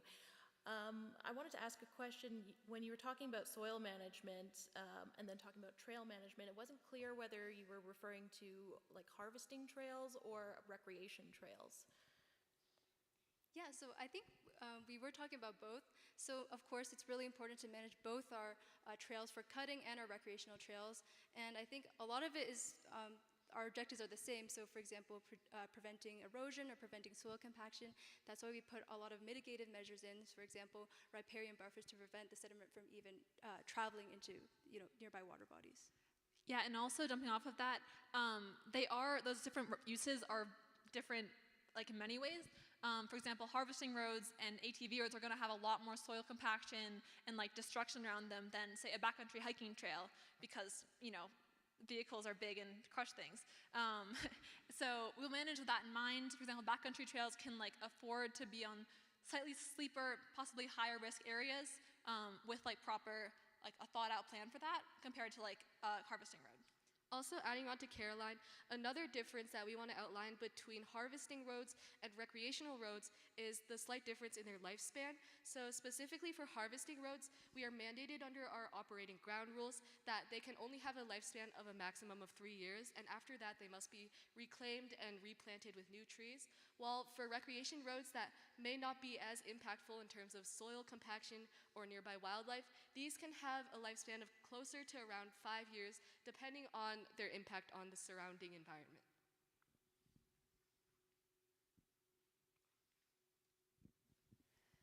Thanks, guys. That was really interesting, and there's lots of pieces I'd like to dive into, but could you talk a little bit more about how will you address or factor in on the unknown from wildfires in terms of the harvest plan or the mitigation or the economics? Just how do you address wildfires when they're uncontrollable in many cases? Yeah, so that's obviously a huge concern. You can see with the Jasper fire a few years ago, or last year, which, it's ugh. But one thing we can do while active fires are raging is use satellite imagery. So you can use a combination of thermal imaging to see through the haze, as well as multispectral imaging to see where past tracks have been burned, to track both the trajectory of the fire as well as any infrastructure, roads, evacuation routes nearby. So have a solid plan in place and know what's going to happen in case of a fire and how we're going to get to that fire and control it as best we can. And also to ensure sustainability while we're fighting these wildfires, we are required to implement an annual allowable cut each year, and that depends on the wildfire and pest damage to the trees. And so if the wildfire impacts more than 2.5% of the harvest land base, then we're gonna have to rethink the AAC for that year, and that AAC can change during the implementation phase and the development phase of the forest management plan, which are the 2 times of the year when that can change. And so with that, we can both combine the economic impacts and and keep in mind the sustainable things that we need to do for our lands.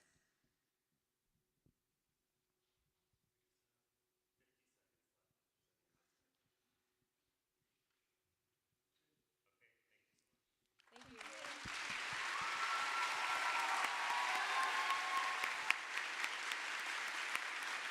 There we go.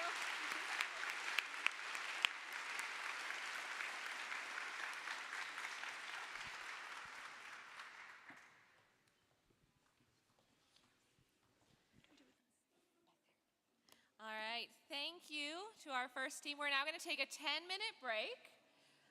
And you are welcome to be on your phones, go outside, and then be back in here for our next team.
All right, folks. We'll get you back in your seats. If your friends are in the hall, yell at them quickly. Friends in the hall, come back. All right, we'll give them like 10 seconds to get in the door before we shut those doors. All right, the doors are shutting. I see silhouettes of humans running in. We will now be inviting our next team to the stage. Team number 2550, come on out.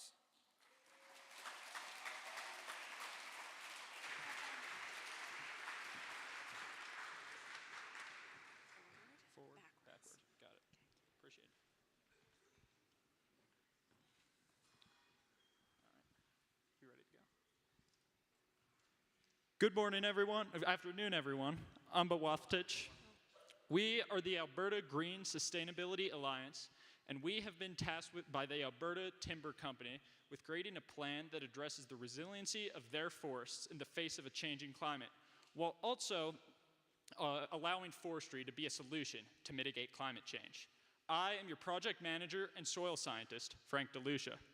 Your forester, Jonathan Van Buskirk. Your ecologist, Ryan Lehman. Your financial analyst, Jacob Gestel. And your community ambassador, Sammy Hawk.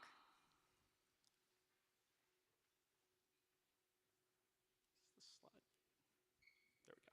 The first step to creating a plan that will address the resiliency of these forests is to consider the current character of Southwest Alberta.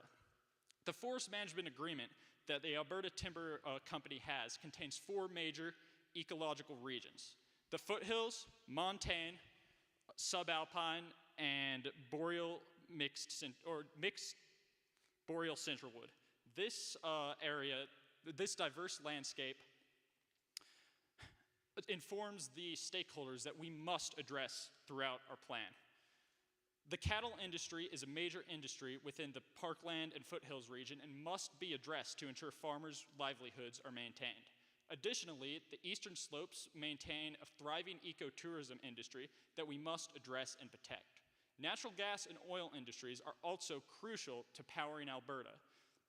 And the people of Alberta have an independent attitude that have passed down from its time as a frontier province.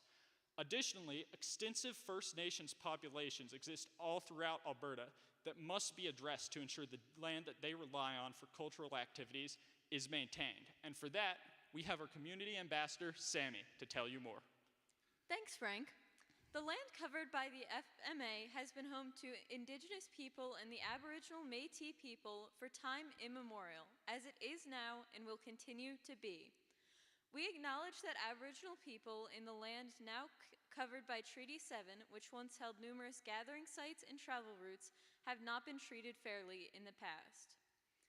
In our plan, we will include Aboriginal people not just as stakeholders, but as the original stewards of this land. But watch out, folks. There's big trouble in your backyard.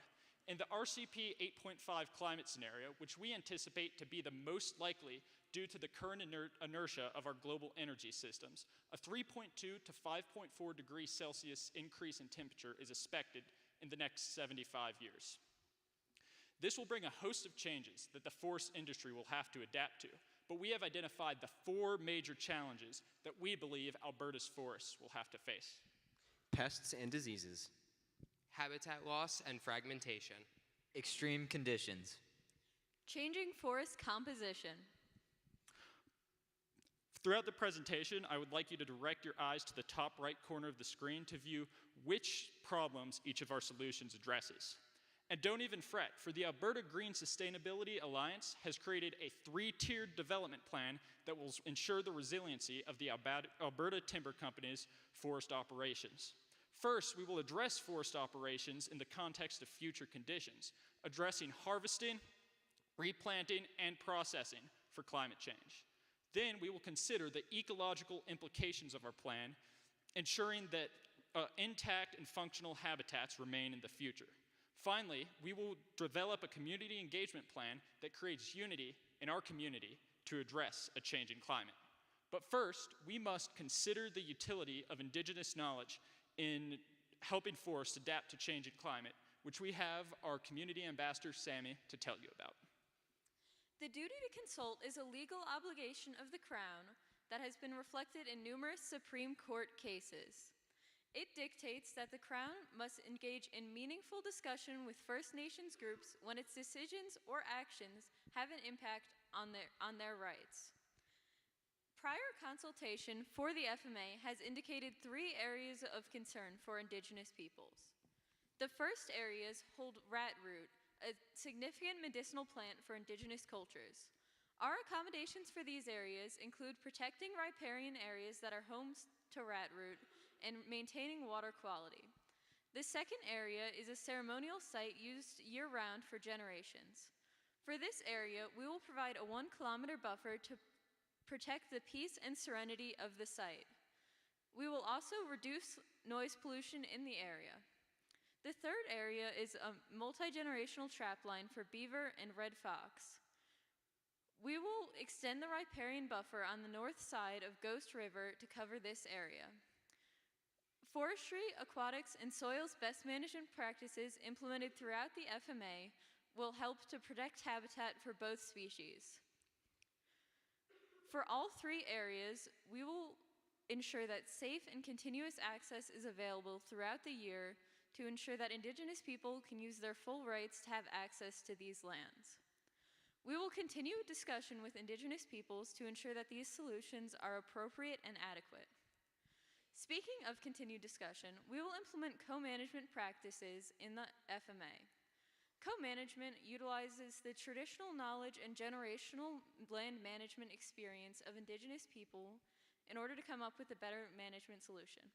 Examples of how we will implement this in the FMA include the creation of a board of Métis elders and land guardians, asking that traditional fire keepers help our Western firefighters and foresters in controlled burning practices, and requesting that First Nations leaders share traditional practices, ceremonies, and knowledge with our foresters in order to promote an attitude of gratitude towards nature and develop the 3 R's mindset: respect, reciprocity, and responsibility.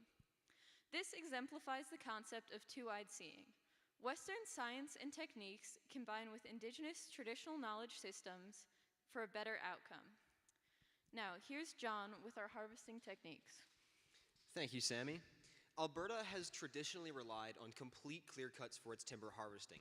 Now, clear cuts do have merit when it comes to sustainable forestry. However, we believe that something better is on the horizon. In a new era of sustainable forestry, we know that we may not be able to change nature, but we can change with nature.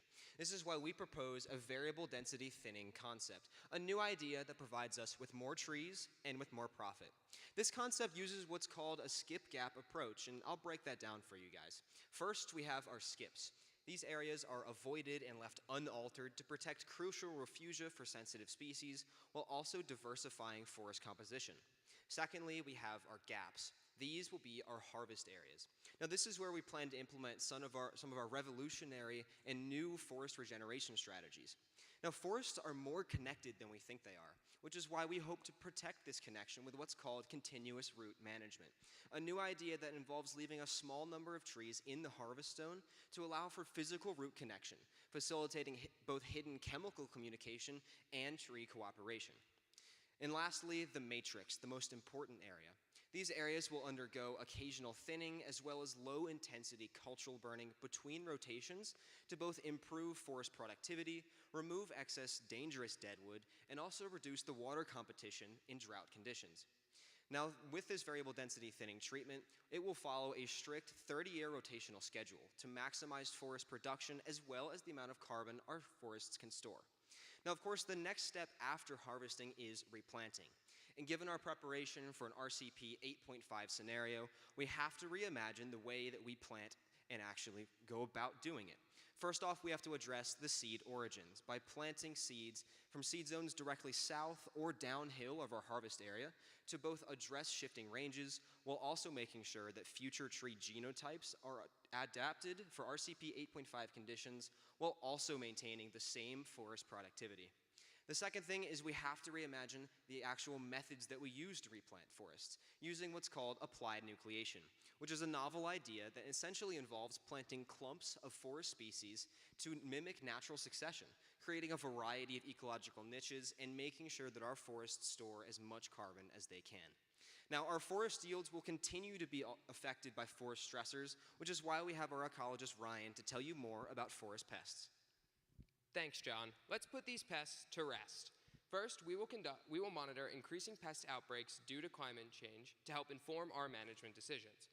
We will also implement integrated pest management techniques, including biological controls like the careful introduction of parasitic wasps to combat aspen defoliating satin moths, chemical controls like greenleaf volatiles for mountain pine beetle, and physical controls like salvage harvests.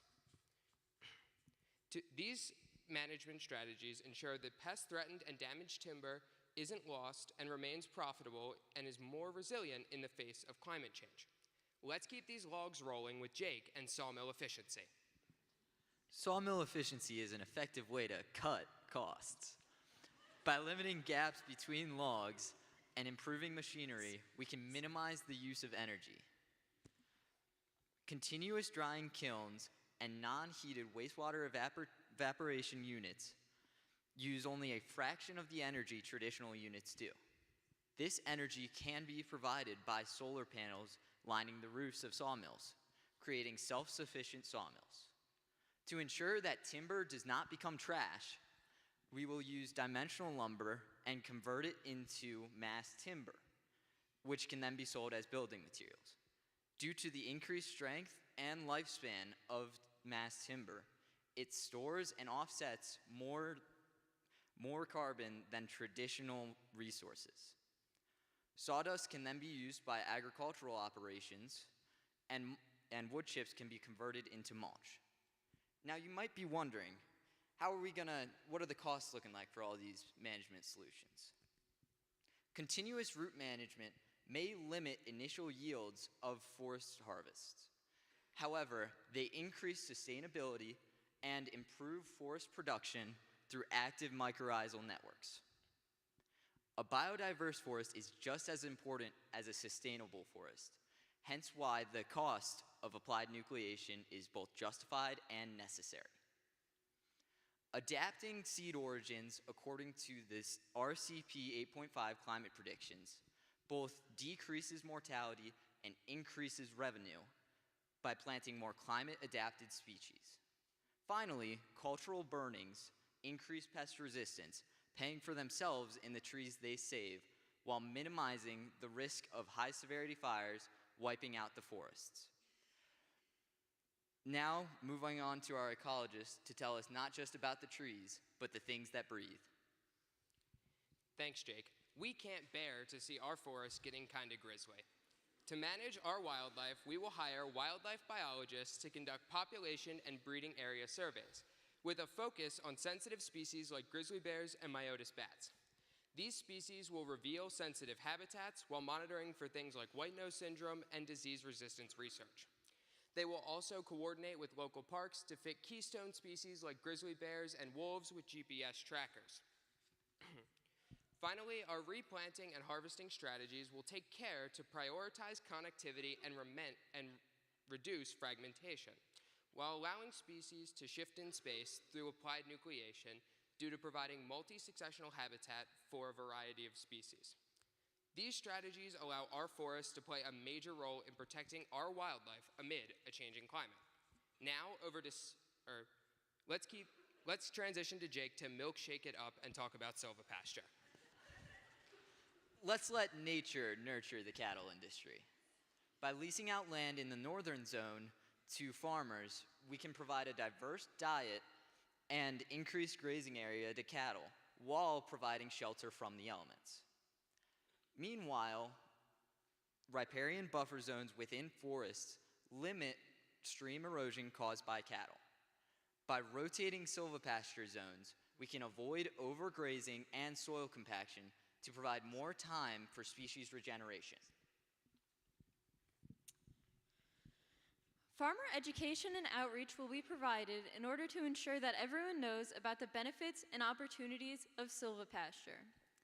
General wildlife behavior patterns from our GPS tracking surveys will be shared with farmers in order to minimize livestock losses due to wildlife.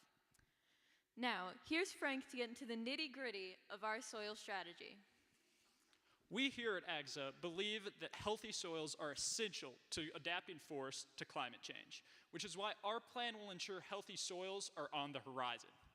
First, we will follow the operational ground rules of Alberta forestry to plan logging roads to avoid sensitive areas like peatland and wetland soil. Additionally, we will plan harvesting around dry conditions to reduce the catastrophic disturbance of wet soil. As well as this, our silvopasture operations occur on the Luvasolic northern region, avoiding the ecologically important Brunasolic southern region. We also plan to implement a one-year replanting requirement as an addendum to ensure forest cover is restored as quickly as possible, reducing erosion and increasing soil stabilization. As well as this, our continuous root management practices will ensure that our forest soils are protected with mycorrhizal networks and bacterial root connections, sequestering more carbon and increasing moisture. Additionally, by putting mulch from our sawmills onto cut areas, we will protect soil moisture and organic matter, ensuring that soils are adapted to drought conditions. By protecting Alberta's soils, the Alberta Timber Company can ensure the resiliency of their future operations. And I don't know about you guys, but I'm really digging Alberta's soils right now. So let's hand it over to our ecologist, Ryan, to tell you about aquatic management. Thank you, Frank. To protect our aquatic ecosystems, we will prioritize riparian buffers and forest water crossings. We will ensure that riparian zones exceed the minimum operational ground rules while placing an emphasis on wetland areas to protect crucial beaver habitat. This beaver habitat will help improve stream flow and quality, helping to protect the water so many Albertans rely on. Additionally, timber harvest water crossings will avoid rivers and streams unless absolutely necessary and avoid wetlands at all costs, continuing to protect these habitats. Cool, connected streams provided by our buffers and decreased water crossings help provide habitat for the endangered bull trout and make our waters more resilient in the face of climate change. Now, on to John to discuss SFI certifications. I don't know about you guys, but I'm really liking these management strategies. Get it? Liking? Anyways, given our commitment to fortifying ecological systems as well as management, we hope that our plan meets the Sustainable Forestry Initiative forest management standards as well as the SFI fiber sourcing standards to ensure that our forests remain profitable, sustainable, and to continue to combat climate change in the future years.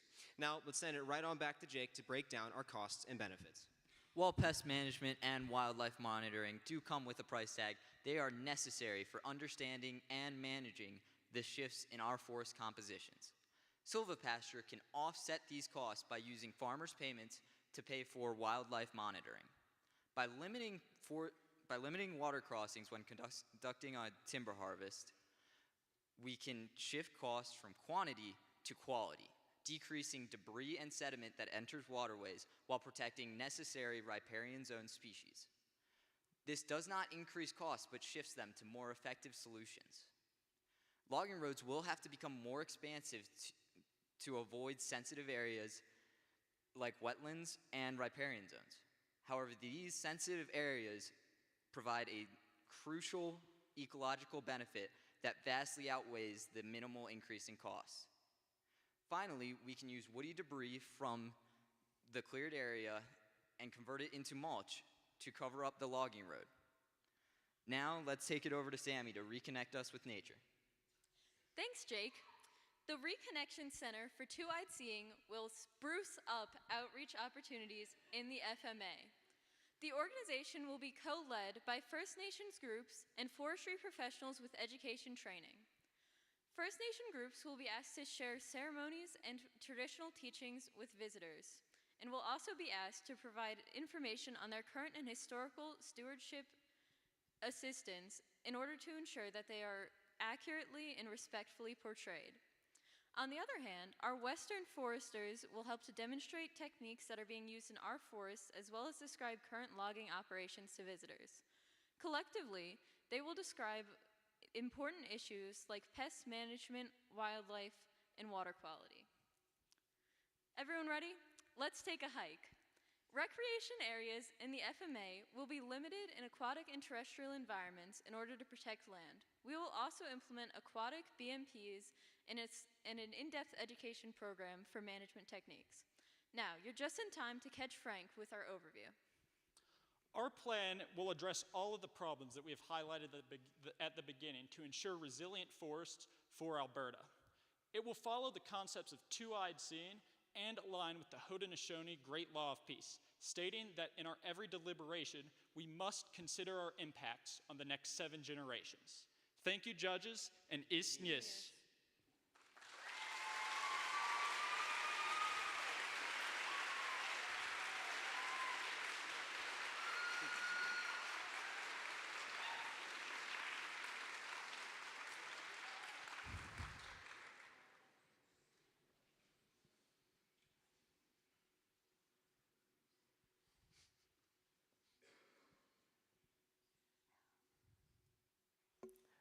Sorry, great humor along with a great presentation. Thank you. I had many things that were prompted, but maybe you could talk about the last one, which is the Reconnection Center for Two-Eyed Seeing.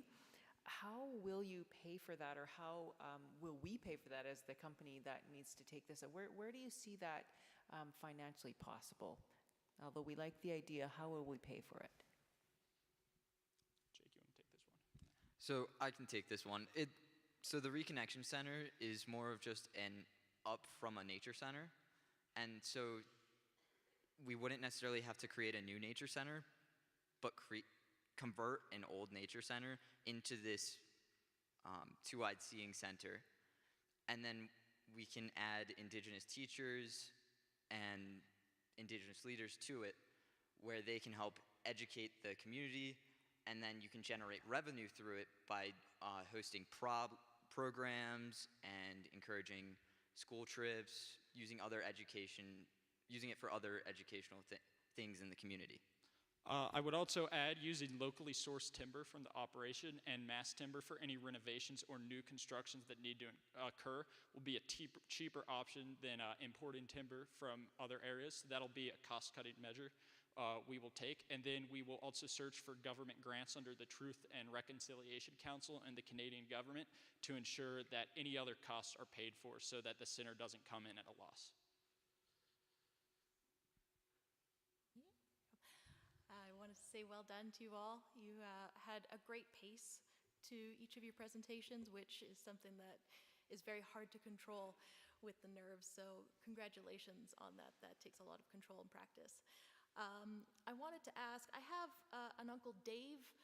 He is a rancher in the southern region, and he wants to get in on the silvopasture thing, but you said it's only for the northern.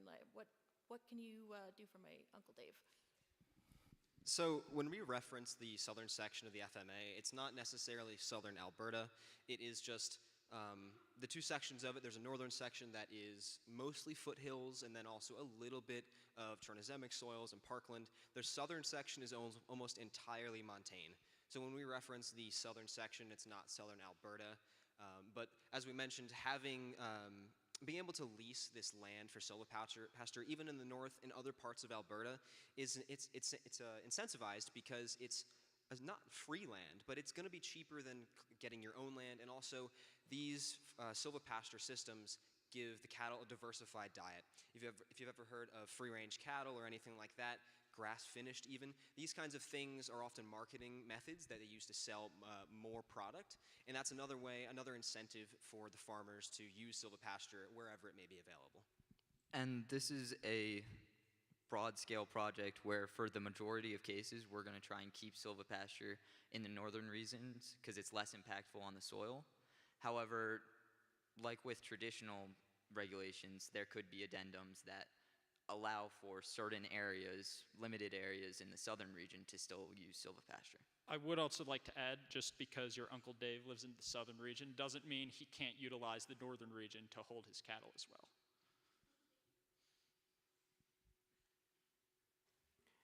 Excellent job, guys. I particularly liked the fact that we started with Sammy talking about Indigenous connections at the beginning rather than talking about consultation at the end, and sometimes that can be seen as a bit of a tack on, and I think you did handle that really well. To that end, I wanted to sort of get you to expand upon, in addition to cultural, traditional, medicinal uses and opportunities for the Indigenous people in the area, what do you see as being potential economic benefits to the Indigenous people in the area? Sammy, do you want to take that one? Absolutely, I would. So, as part of incorporating Indigenous people throughout our plan, of course, that creates a lot of jobs for them and jobs specifically for them more accurately. In addition, part of the funds from things like our Reconnection Center, like if we get donations past the cost of like building the center and maintaining it, if there is any additional income, most of that would go back to the First Nations, as it is primarily the goal is primarily to benefit them and to let them share their experiences. And also, I think Ryan can tell you guys about how we're going to incorporate wildlife that many Indigenous peoples rely on to ensure that they have a steady stream of supply from the land they rely on. Sure. We said earlier in the presentation that particularly in the northern region along the Goose River, that is an extreme hunting, common hunting and trapping site for beavers and foxes. So we're going to make sure that they also have access to that land and that they are able to harvest things from that land for that economical value.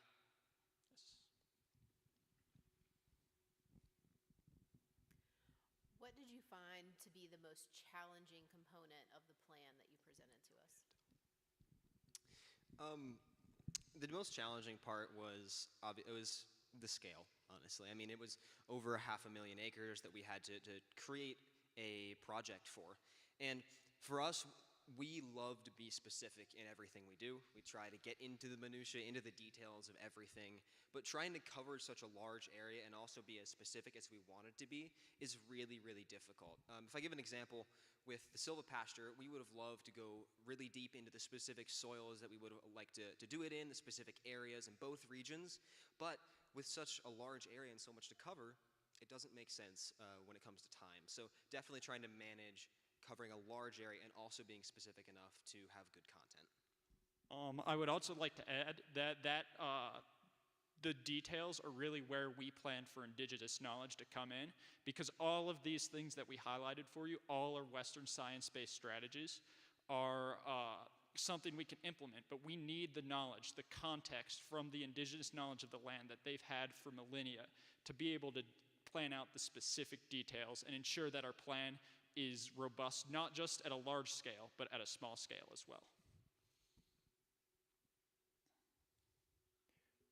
Well, incredibly well done, you guys. And you had a fire hose of information thrown at you, and you managed to siphon it out into a nice little packages so beautifully and so clearly. And I really liked the humor, because humor, it releases endorphins, you know, and your audience really picked up on it. I could hear them laughing behind me, and that release of endorphins makes everybody feel more as a team.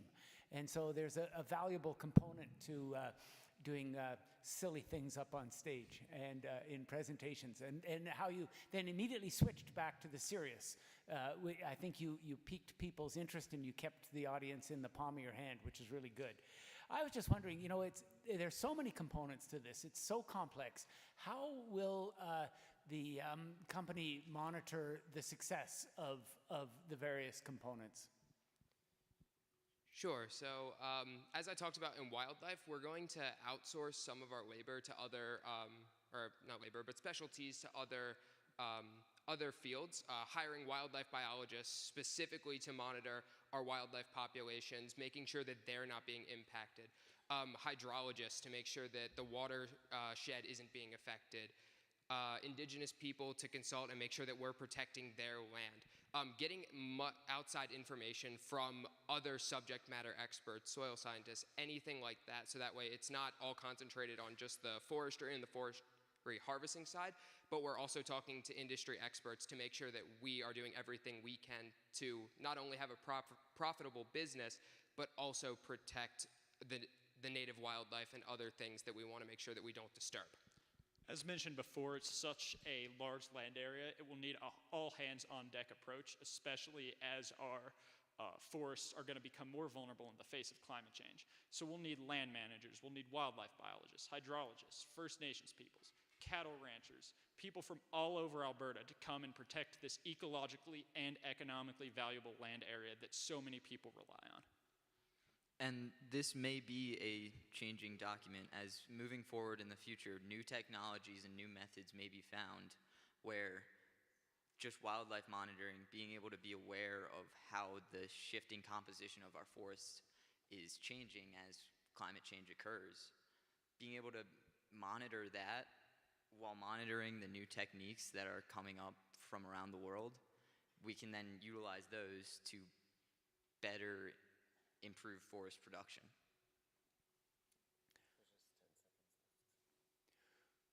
I think there's no more questions. Thanks so much. Perfect. Thank you, guys.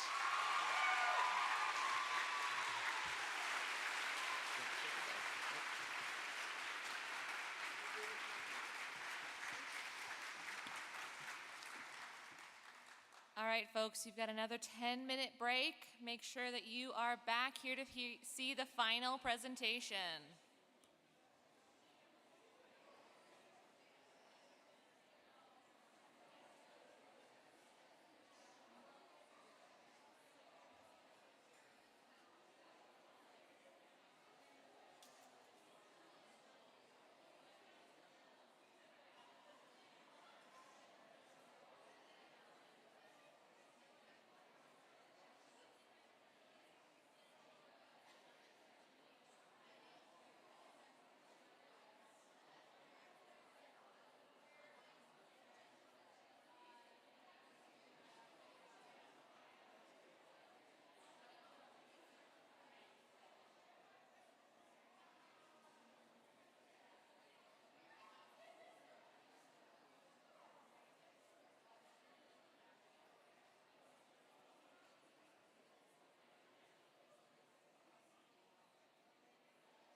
All right, folks, we'll get you back in your seats. Friends in the hall, quickly, quickly. You don't want to miss the last one. All right, I see some doors are shut. I see some people running, so I will talk slowly so that they can get inside. Keep running. There we go. Okay. We will be welcoming our final team. And when this final team is done, I'll just get you to stay seated for a minute because we have a couple announcements. But let's welcome our final team, team number 2501, to the stage.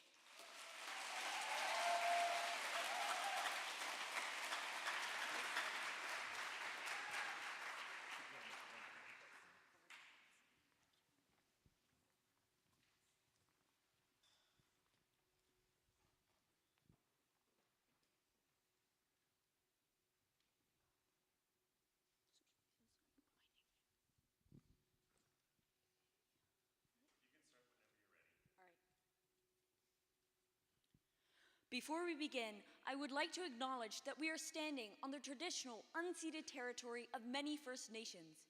These people have been stewards of our land since time immemorial, and we are honored to have the opportunity to explore, grow, and learn as we experience about the rich history and culture we have been privileged to experience on this beautiful land. Good morning.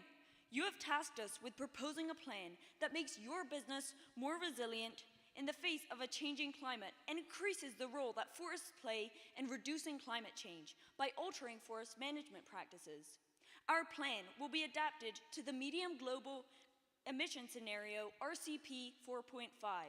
To address the challenges, we have developed a plan based on 5 major goals: assessment of current resources, development of a viable stewardship solution, environmental sustainability, economic viability, and enhancement of sociocultural benefits. The first major goal of our plan is assessing the area's human and natural resources. First, we must identify interest groups and their concerns. For example, the government of Alberta is concerned that holders of forest management agreements meet the responsibilities outlined on the operating ground rules of forest management planning. Our employers, the Alberta Timber Company, wants us to make business more resilient in the face of climate change and have forestry play a larger role in reducing climate change through sustainable forestry practices. Forestry companies and sawmills in the FMA are interested in reducing fossil fuels to net zero and finding ways to be more sustainable. The Alberta Forest Company is also concerned that the forest tract remains healthy and sustainable for both economic and environmental resources in the future. In addition, there are 3 culturally important Indigenous sites on the property. We must ensure that these are protected at any cost. To do this, we would like to implement meetings throughout the development process where we can invite members of the Indigenous community to come and share their cultural ecological knowledge with us. Throughout doing this, we can ensure that their concerns are heard and that we avoid harming their ceremonial sites. The second step of assessment is identification of natural resources. The 210,000 hectares of the Alberta Timber Company's forest management agreement stretch across the boreal, foothills, montane, and subalpine regions. Forests in the area face a wide variety of challenges, including forest pests, drought, and degraded conditions as a result of climate change. For example, stands of lodgepole pine are being threatened by the pervasive mountain pine beetle, and Douglas fir is facing outbreaks of the Douglas fir beetle. Aspen forests in the lowlands are being stressed by consecutive years of drought, making them more susceptible to the damages of the forest tent caterpillar. Additionally, small outbreaks of spruce budworm and satin moth have been detected in the south, while spongy moth invasions in neighboring provinces are a concern. Additionally, old-growth crowded forests are susceptible to catastrophic wildfires. These disturbances and pests are expected to have an increasing impact in the face of changing climates. Current forest management practices on the land are providing rough lumber to local sawmills where 80% of the wood is processed into marketable timber. Sawdust and offcuts are currently discarded in a landfill. The property's forest currently supports many ecologically important species of wildlife, as well as many species of concern. Threatened grizzly bears frequent the property, and the locality is concerned that timber harvest will decrease the availability of forage, causing them to move toward human development in search of food. As well, the endangered little brown myotis and the northern myotis utilize the large mature trees on the site as essential nesting and roosting habitat. However, these populations are at risk from white-nose syndrome. Also inhabiting the property, beaver and red fox are valued by the Métis and First Nations for their multi-generational trapping lines. Additionally, moose thrive in the mosaic landscape of the property, using the low-lying aspen stands as critical habitat. Finally, the Ghost, Bow, and South Saskatchewan rivers provide suitable habitat for the threatened bull trout, a population that is at risk from the deadly whirling disease. Additionally, recent large floods have resulted in nearby soil loss and sedimentation of the rivers, damaging their habitat.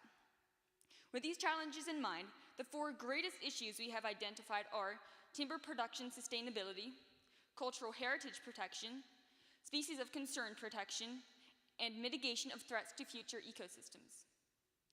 In order to address these challenges, the next major goal of our plan is creating a viable solution in the face of climate change.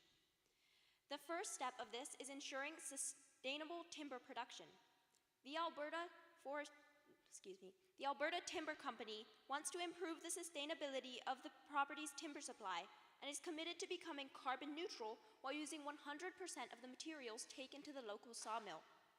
To ensure a sustainable base of regenerating forest, we recommend creating natural edges in appropriately located clear-cuts and leaving seed tree islands of genetically desirable trees. This will ensure that succession begins with desirable, climate-adapted species that will create a healthy forest and a sustainable timber supply. The second major aspect of our forestry management goal is protection of cultural heritage sites on the property.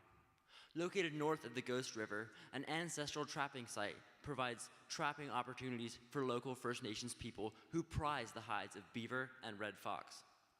Even farther north, a cultural ceremonial site has been used for generations, and its preservation is paramount for local communities.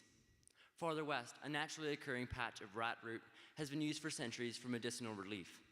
All 3 of these must be maintained as their cultural significance is unparalleled in the region. Therefore, we recommend the implementation of 1,000-meter buffers around all 3 sites. This will allow the cultural and ceremonial aesthetics to be maintained while protecting the timber stock of the Alberta Timber Company's Forestry Management Agreement. To maintain the habitat of the at-risk species, we have identified a number of protection strategies. For the bull trout, we recommend careful monitoring of the population as it is greatly threatened by whirling disease. We will also maintain water quality for the trout by planting new riparian buffers and protecting those already in existence. These will provide tree roots which are important to hold soil in place, preventing erosion and sedimentation and trapping runoff. By planting aspen in the riparian buffers, our plan will also benefit the moose, who need lowland habitat to overwinter. Additionally, leaving south-facing slopes undisturbed will both benefit winter habitat for moose and encourage forest edge in succession, which provides critical habitat for the keystone species, the grizzly bear. Because bears are losing habitat, they are starting to venture into human areas to scavenge. This both endangers grizzlies and concerns locals as they worry about dangerous bear interactions. By ensuring that they have enough habitat, especially in winter, our plan decreases the risk of danger from grizzlies. The 2 endangered bat species of the area, the little brown myotis and the northern myotis, are being threatened by the recent introduction of white-nose syndrome. To remedy this, we will prohibit entrance into their cave habitats between September 1st and April 30th. Additionally, visitors to the caves will be required to wear sterile clothing to prevent the spread of white-nose syndrome throughout the province. The fourth and final aspect of our forest management goal is mitigating threats to regeneration in the face of climate change. As in much of Alberta, heavy drought threatens early regenerational growth, while fire threatens crowded, old-growth forests. Seedling growth requires moist soil to adequately regenerate ahead of invasive species. Our recommended mulching with sawmill refuse will retain soil moisture and allow for desirable climate-adapted succession. Mulch will also increase infiltration, assisting potentially drought-stressed mature trees and cooling the soil. Threats of catastrophic wildfires will be lessened by thinning forest stands and clear-cutting appropriate areas of the property to reduce crowding and individual stress.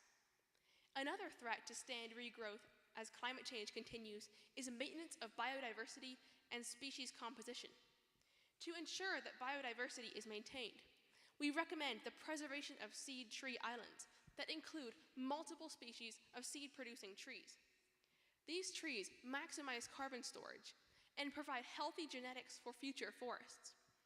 Species diversity will ensure that natural selection can occur, resulting in a more viable, climate-adapted forest that can withstand harsher disturbances. In particular, natural migration of aspen to lowlands will reduce drought stress on this drought-sensitive species. The final obstacle to a healthy forest is pests and diseases. To mitigate this threat, thinning and harvesting of stands will reduce stress on the remaining trees. According to the Invasive Species Council, pests like the forest tent caterpillar, mountain pine beetle, and Douglas fir beetle are attracted to crowded, stressed stands. Careful monitoring of stand health and removal of weakened trees will ensure long-term protection from future outbreaks. Satin moth outbreaks are often dealt with naturally, as parasitic wasps and various fungi use satin moth caterpillars for their reproduction. Once forest management practices have been outlined, our third major goal is ensuring environmental sustainability. According to the Timber Harvest Planning and Operating Ground Rules, healthy soils are critical to ecosystem productivity and resilience. Our plan protects soil health by utilizing adequate stream crossing infrastructure. Implementing best management practices such as slash trails will prevent erosion. Using sawdust and bark as mulch will return carbon and nutrients to the soil, as well as protecting soil moisture. In addition, the property's forests are a valuable resource, providing income, diverse habitats, and carbon storage. Our plan uses clear cuts with uneven edges that mimic natural disturbance. This will improve habitat quality by increasing forest edge. In addition, sunlight will help regenerate serotinous pines, and encouraging aspen in the lowlands and valleys will help decrease their vulnerability to drought and strengthen their resistance to pests. Since young forests sequester carbon faster than mature stands, the regenerating coniferous stands will help to contribute to climate change mitigation. Thinning will decrease competition for water and nutrients, resulting in a climate-resilient forest.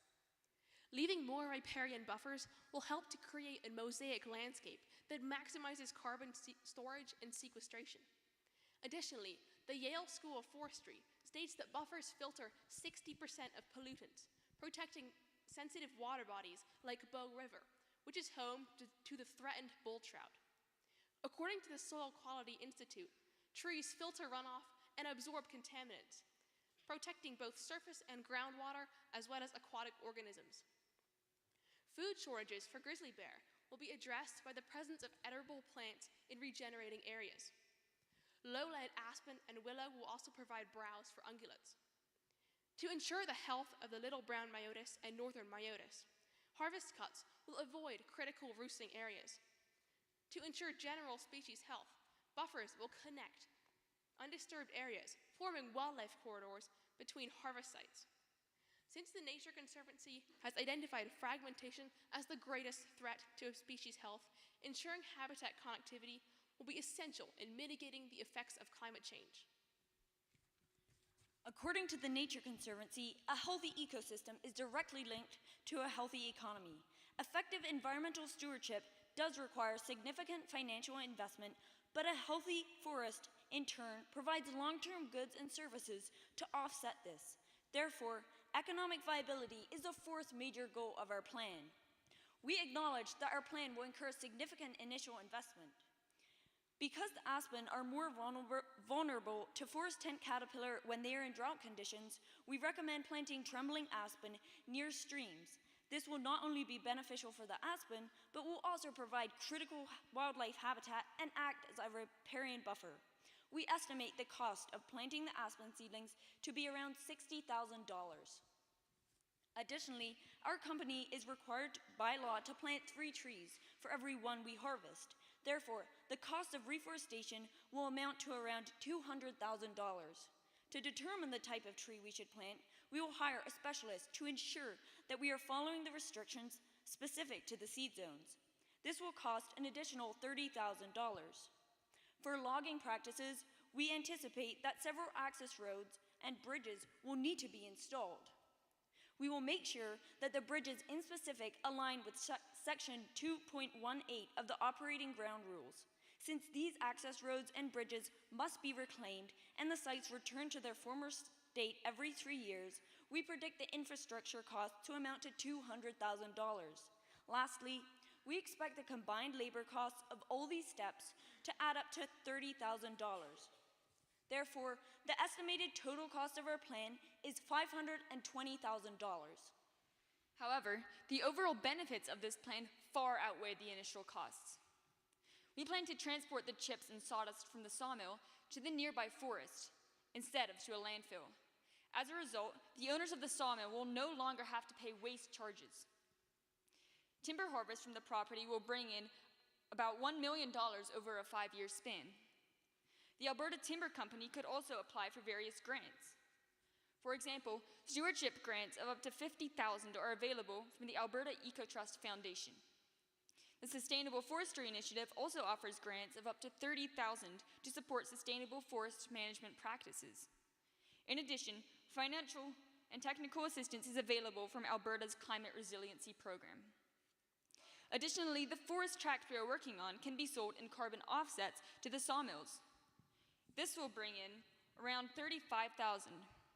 Ultimately, the total benefits outweigh the total cost by $515,000. To fully appreciate these benefits, we must consider the cost of doing nothing. In the face of a changing climate, leaving the forest stands unmanaged will degrade timber quality and increase the risk of catastrophic wildfires. Crowded and stressed stands will also be threatened by pests such as the mountain pine beetle and will be more susceptible to threats such as disease and fire.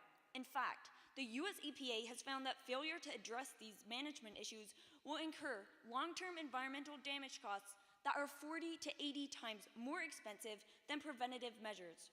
Therefore, by being proactive and using the preventative measures stated in our plan, these damage costs can be mitigated. Ensuring long-term sociocultural sustainability is essential to the success of our plan. Therefore, the 5th and final goal of our plan is enhancement of sociocultural benefits. An important component of this is making sure our plan complies with government agencies, political mandates, and the expectations of the local First Nations people. Through informational meetings and the guidance of Indigenous peoples, our plan meets the requirement for the Alberta Consultation Policy and acknowledges their inherent rights as specified in Article 35 of the Canadian Constitution. It also complies with the timber harvest operating ground rules through implementation of stream crossings and protection of riparian zones and wildlife habitat. By utilizing seed zones, our plan protects healthy forest regeneration as required by the Reforestation Standard of Alberta. Finally, our plan complies with the Alberta's Sustainable Forestry Management Standard through returning slash to wooded areas and utilizing carbon offset programs. The second step of sociocultural sustainability is ensuring that our plan meets the concerns of interest groups. Our plan meets the requirements of the Albertan government through compliance with political mandates and conservation of natural resources. Utilizing seed zones, returning slash to the forests, and introducing carbon offset programs will meet the 2 goals set out by the Alberta Forest Company. These methods will also reduce fossil fuel use and help make local sawmills more sustainable, as required by the local forestry companies. Our plan also protects culturally important sites and improves beaver habitat through riparian zones. Finally, through including the Indigenous community in meetings to ensure their cultural and ecological knowledge is incorporated into our strategies, and to ensure their support of the project, we will create a spirit of reconciliation. In summary, we have presented you with a development plan that improves the resiliency of business in the face of climate change and strengthens the role of forestry in reducing climate change. Through our assessments, we identified the area's human and natural resources. We then laid out strategies for a viable solution and ensured that the area's environment is protected. Finally, we addressed the costs and benefits of our plan and made sure to maintain sociocultural sustainability. As a First Nations elder once said, "We do not inherit forests from our ancestors. They are borrowed from our children, and we bear a solemn responsibility to preserve and enrich them." By implementing our plan, you can successfully fulfill this obligation while conserving natural resources and maintaining the socioeconomic benefits for both current and future generations. Thank you.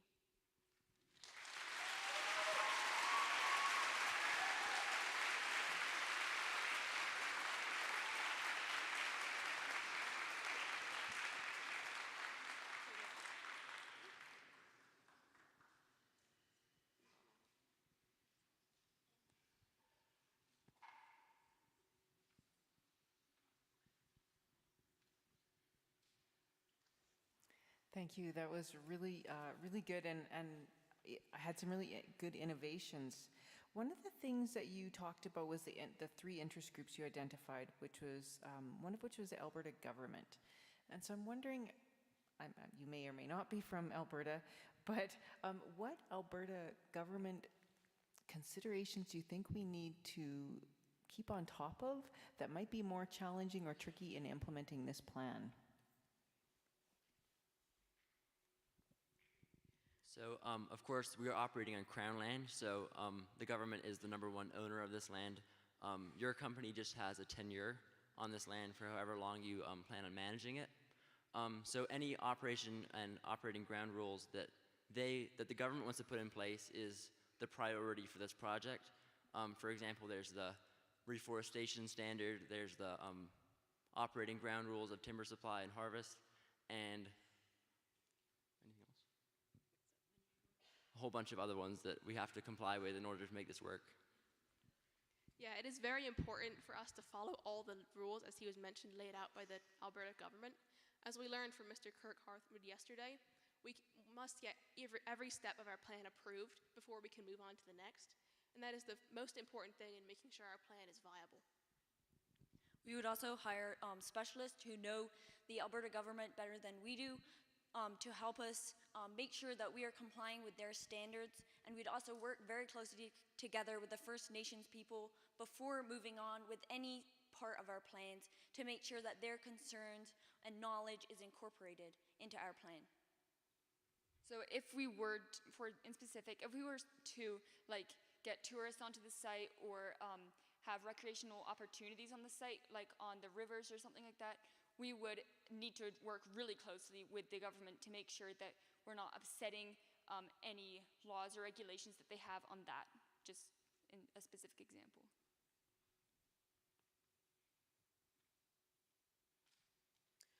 You mentioned your plan to become self-sustainable from an energy perspective was to purchase carbon offsets. Did you consider any other renewable energy sources, and why weren't they part of the plan? We did consider multiple renewable energy sources. However, we had been prioritizing wildlife and ecological sustainability, and a lot of renewable energy sources will either, they're solar fields, which take up a lot of forest space that we wanted to protect, or there's wind turbines, which can be dangerous to bats and birds, and we're particularly concerned with the bats in this case. And anything with water, hydrological power, that would be endangering the bull trout, which we really needed to protect in these rivers. We are excited with your idea of implementing renewable energy on the land. However, we would have to conduct a feasibility study before anything was implemented because, of course, large-scale renewable energy installations are a huge cost, and they can also damage the ecosystem if they're not installed correctly and with the correct best management practices. So that is definitely something that we would consider in the future, but right now we're going to go with the conservative approach and make sure that we're not harming any aquatic life, any wildlife habitat, and we're not sealing any soil under a solar development.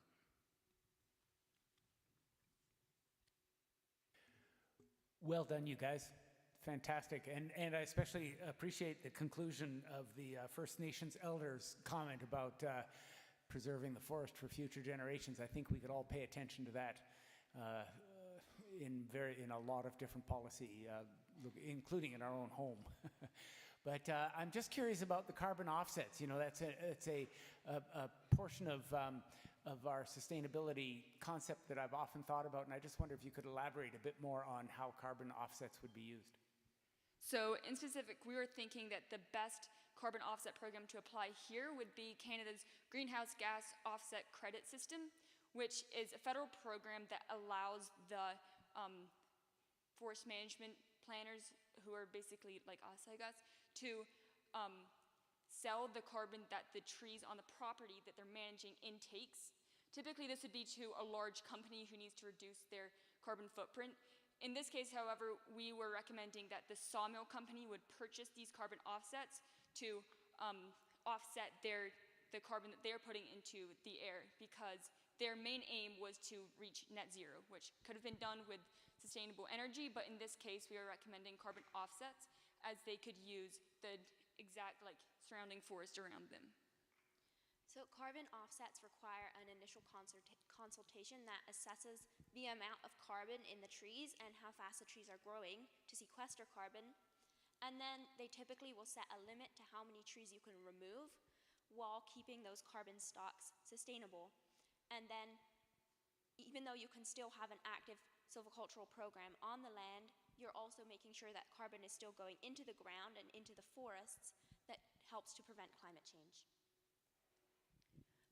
Our harvesting practices on the site will also encourage regeneration, and younger trees are found to sequester carbon better than mature forests, so this would also help the stand to increase the climate change mitigation and the carbon intake. One of the plans we're going to do was thinning the trees, and of course, if the trees have more space, they can get bigger, their crowns can get bigger, they'll be more healthy, and that way they can also sequester a lot more carbon. Right on. Well thought out, you guys. Thank you. Thanks, you guys, for the presentation. You will have learned in your research that our FMA is a very busy place with people working there in additional industries to forestry.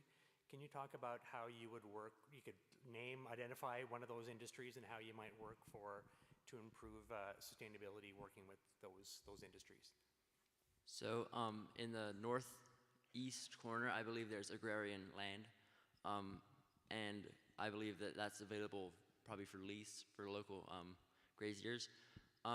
We did not have time to include that in our plan, but we recognize that this is another funding source for the locals, and we would be happy to pursue that together with your company in the future.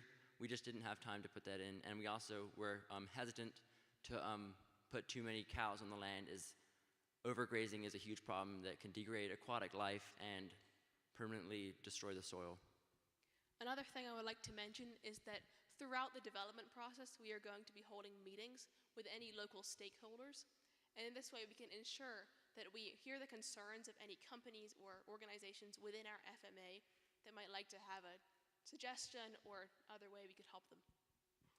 So as Declan was saying, you can see that top northeast kind of square corner is agrarian land, so we wouldn't be harvesting there, and there's also going to be a riparian buffer left along that river, so that will create an undisturbed area, and it will also create a wildlife corridor that will allow species to move through between the untouched patches of land, and that's very important because fragmentation is the greatest threat to species health currently under climate change.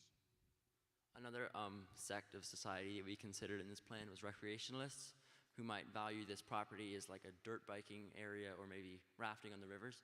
Of course, with this, we'd have to consult the government very carefully because this is Crown land, and they also own any water bodies and creeks. So anything that we plan on inviting people to on the land, we would have to work with them very closely and make sure we're not violating any of their regulations. Well done, you guys. You are very evenly keeled throughout your presentation, so congratulations for maintaining a facade of calm. I wanted to know, you talked about the benefit, the cost savings of eliminating landfill charges, but could you expand a little bit on what the costs, either in dollars or in the carbon costs, of returning the residuals from facilities back out to the sites would be? So there are already trucks going back and forth between the sawmills and the local forested areas to transport timber to the sawmills. So we could just make use of the empty trucks returning and put the mulch or whatever on the trucks going back. So I believe, I'm not sure if it's different here in Alberta, but there is a cost of throwing things in a landfill because, of course, that's a finite resource. We weren't quite sure how much that would cost your company, but we were pretty sure that that would be a benefit by cutting out that cost and returning the sawdust and offcuts back to the land, which would in turn benefit the environment. So part of your question was asking about the carbon cost. So typically when you're leaving mulch or you're leaving branches on site to protect from erosion, they will eventually rot and release that carbon. But there is a delay, and in that delay, it can help. Sorry. Sorry.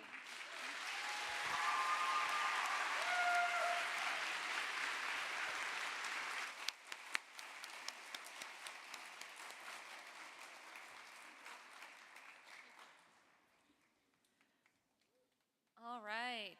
What an inspiring afternoon. Let's give a big round of applause to all three teams.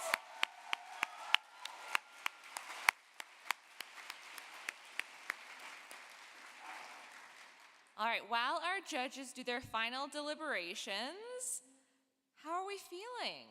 Good? Yeah. All right. Well, we want to thank you all for joining us in Alberta, and the fun is not over yet, but the hard part is. You have done everything hard. Now it's just time for fun. So we're going to have a buffet dinner at 5 o'clock. Now, unfortunately, it might be raining out. I have no idea. I've been in this dark room for a couple hours. So we have moved the dinner to the table food hall, but if it's not raining, we encourage you to take your food, go out and eat in the amphitheater, the pond. It's lovely out there. If it is raining, still feel free to go outside and eat there. But you will be able to go to grab your food at 5 o'clock. And then the closing ceremony is going to be back here at 7. The doors will open at 6:45, so you can come back at 6:45, get a seat for the exciting closing ceremonies. And then our dance is at 8:30, and I expect to see some line dancing brought back. Come on, guys, don't let me down. We got to bring the line dancing back. So congratulations again. All right, you are free. You have about 45 minutes till dinner. Go take a break, take a breath. Thank you all.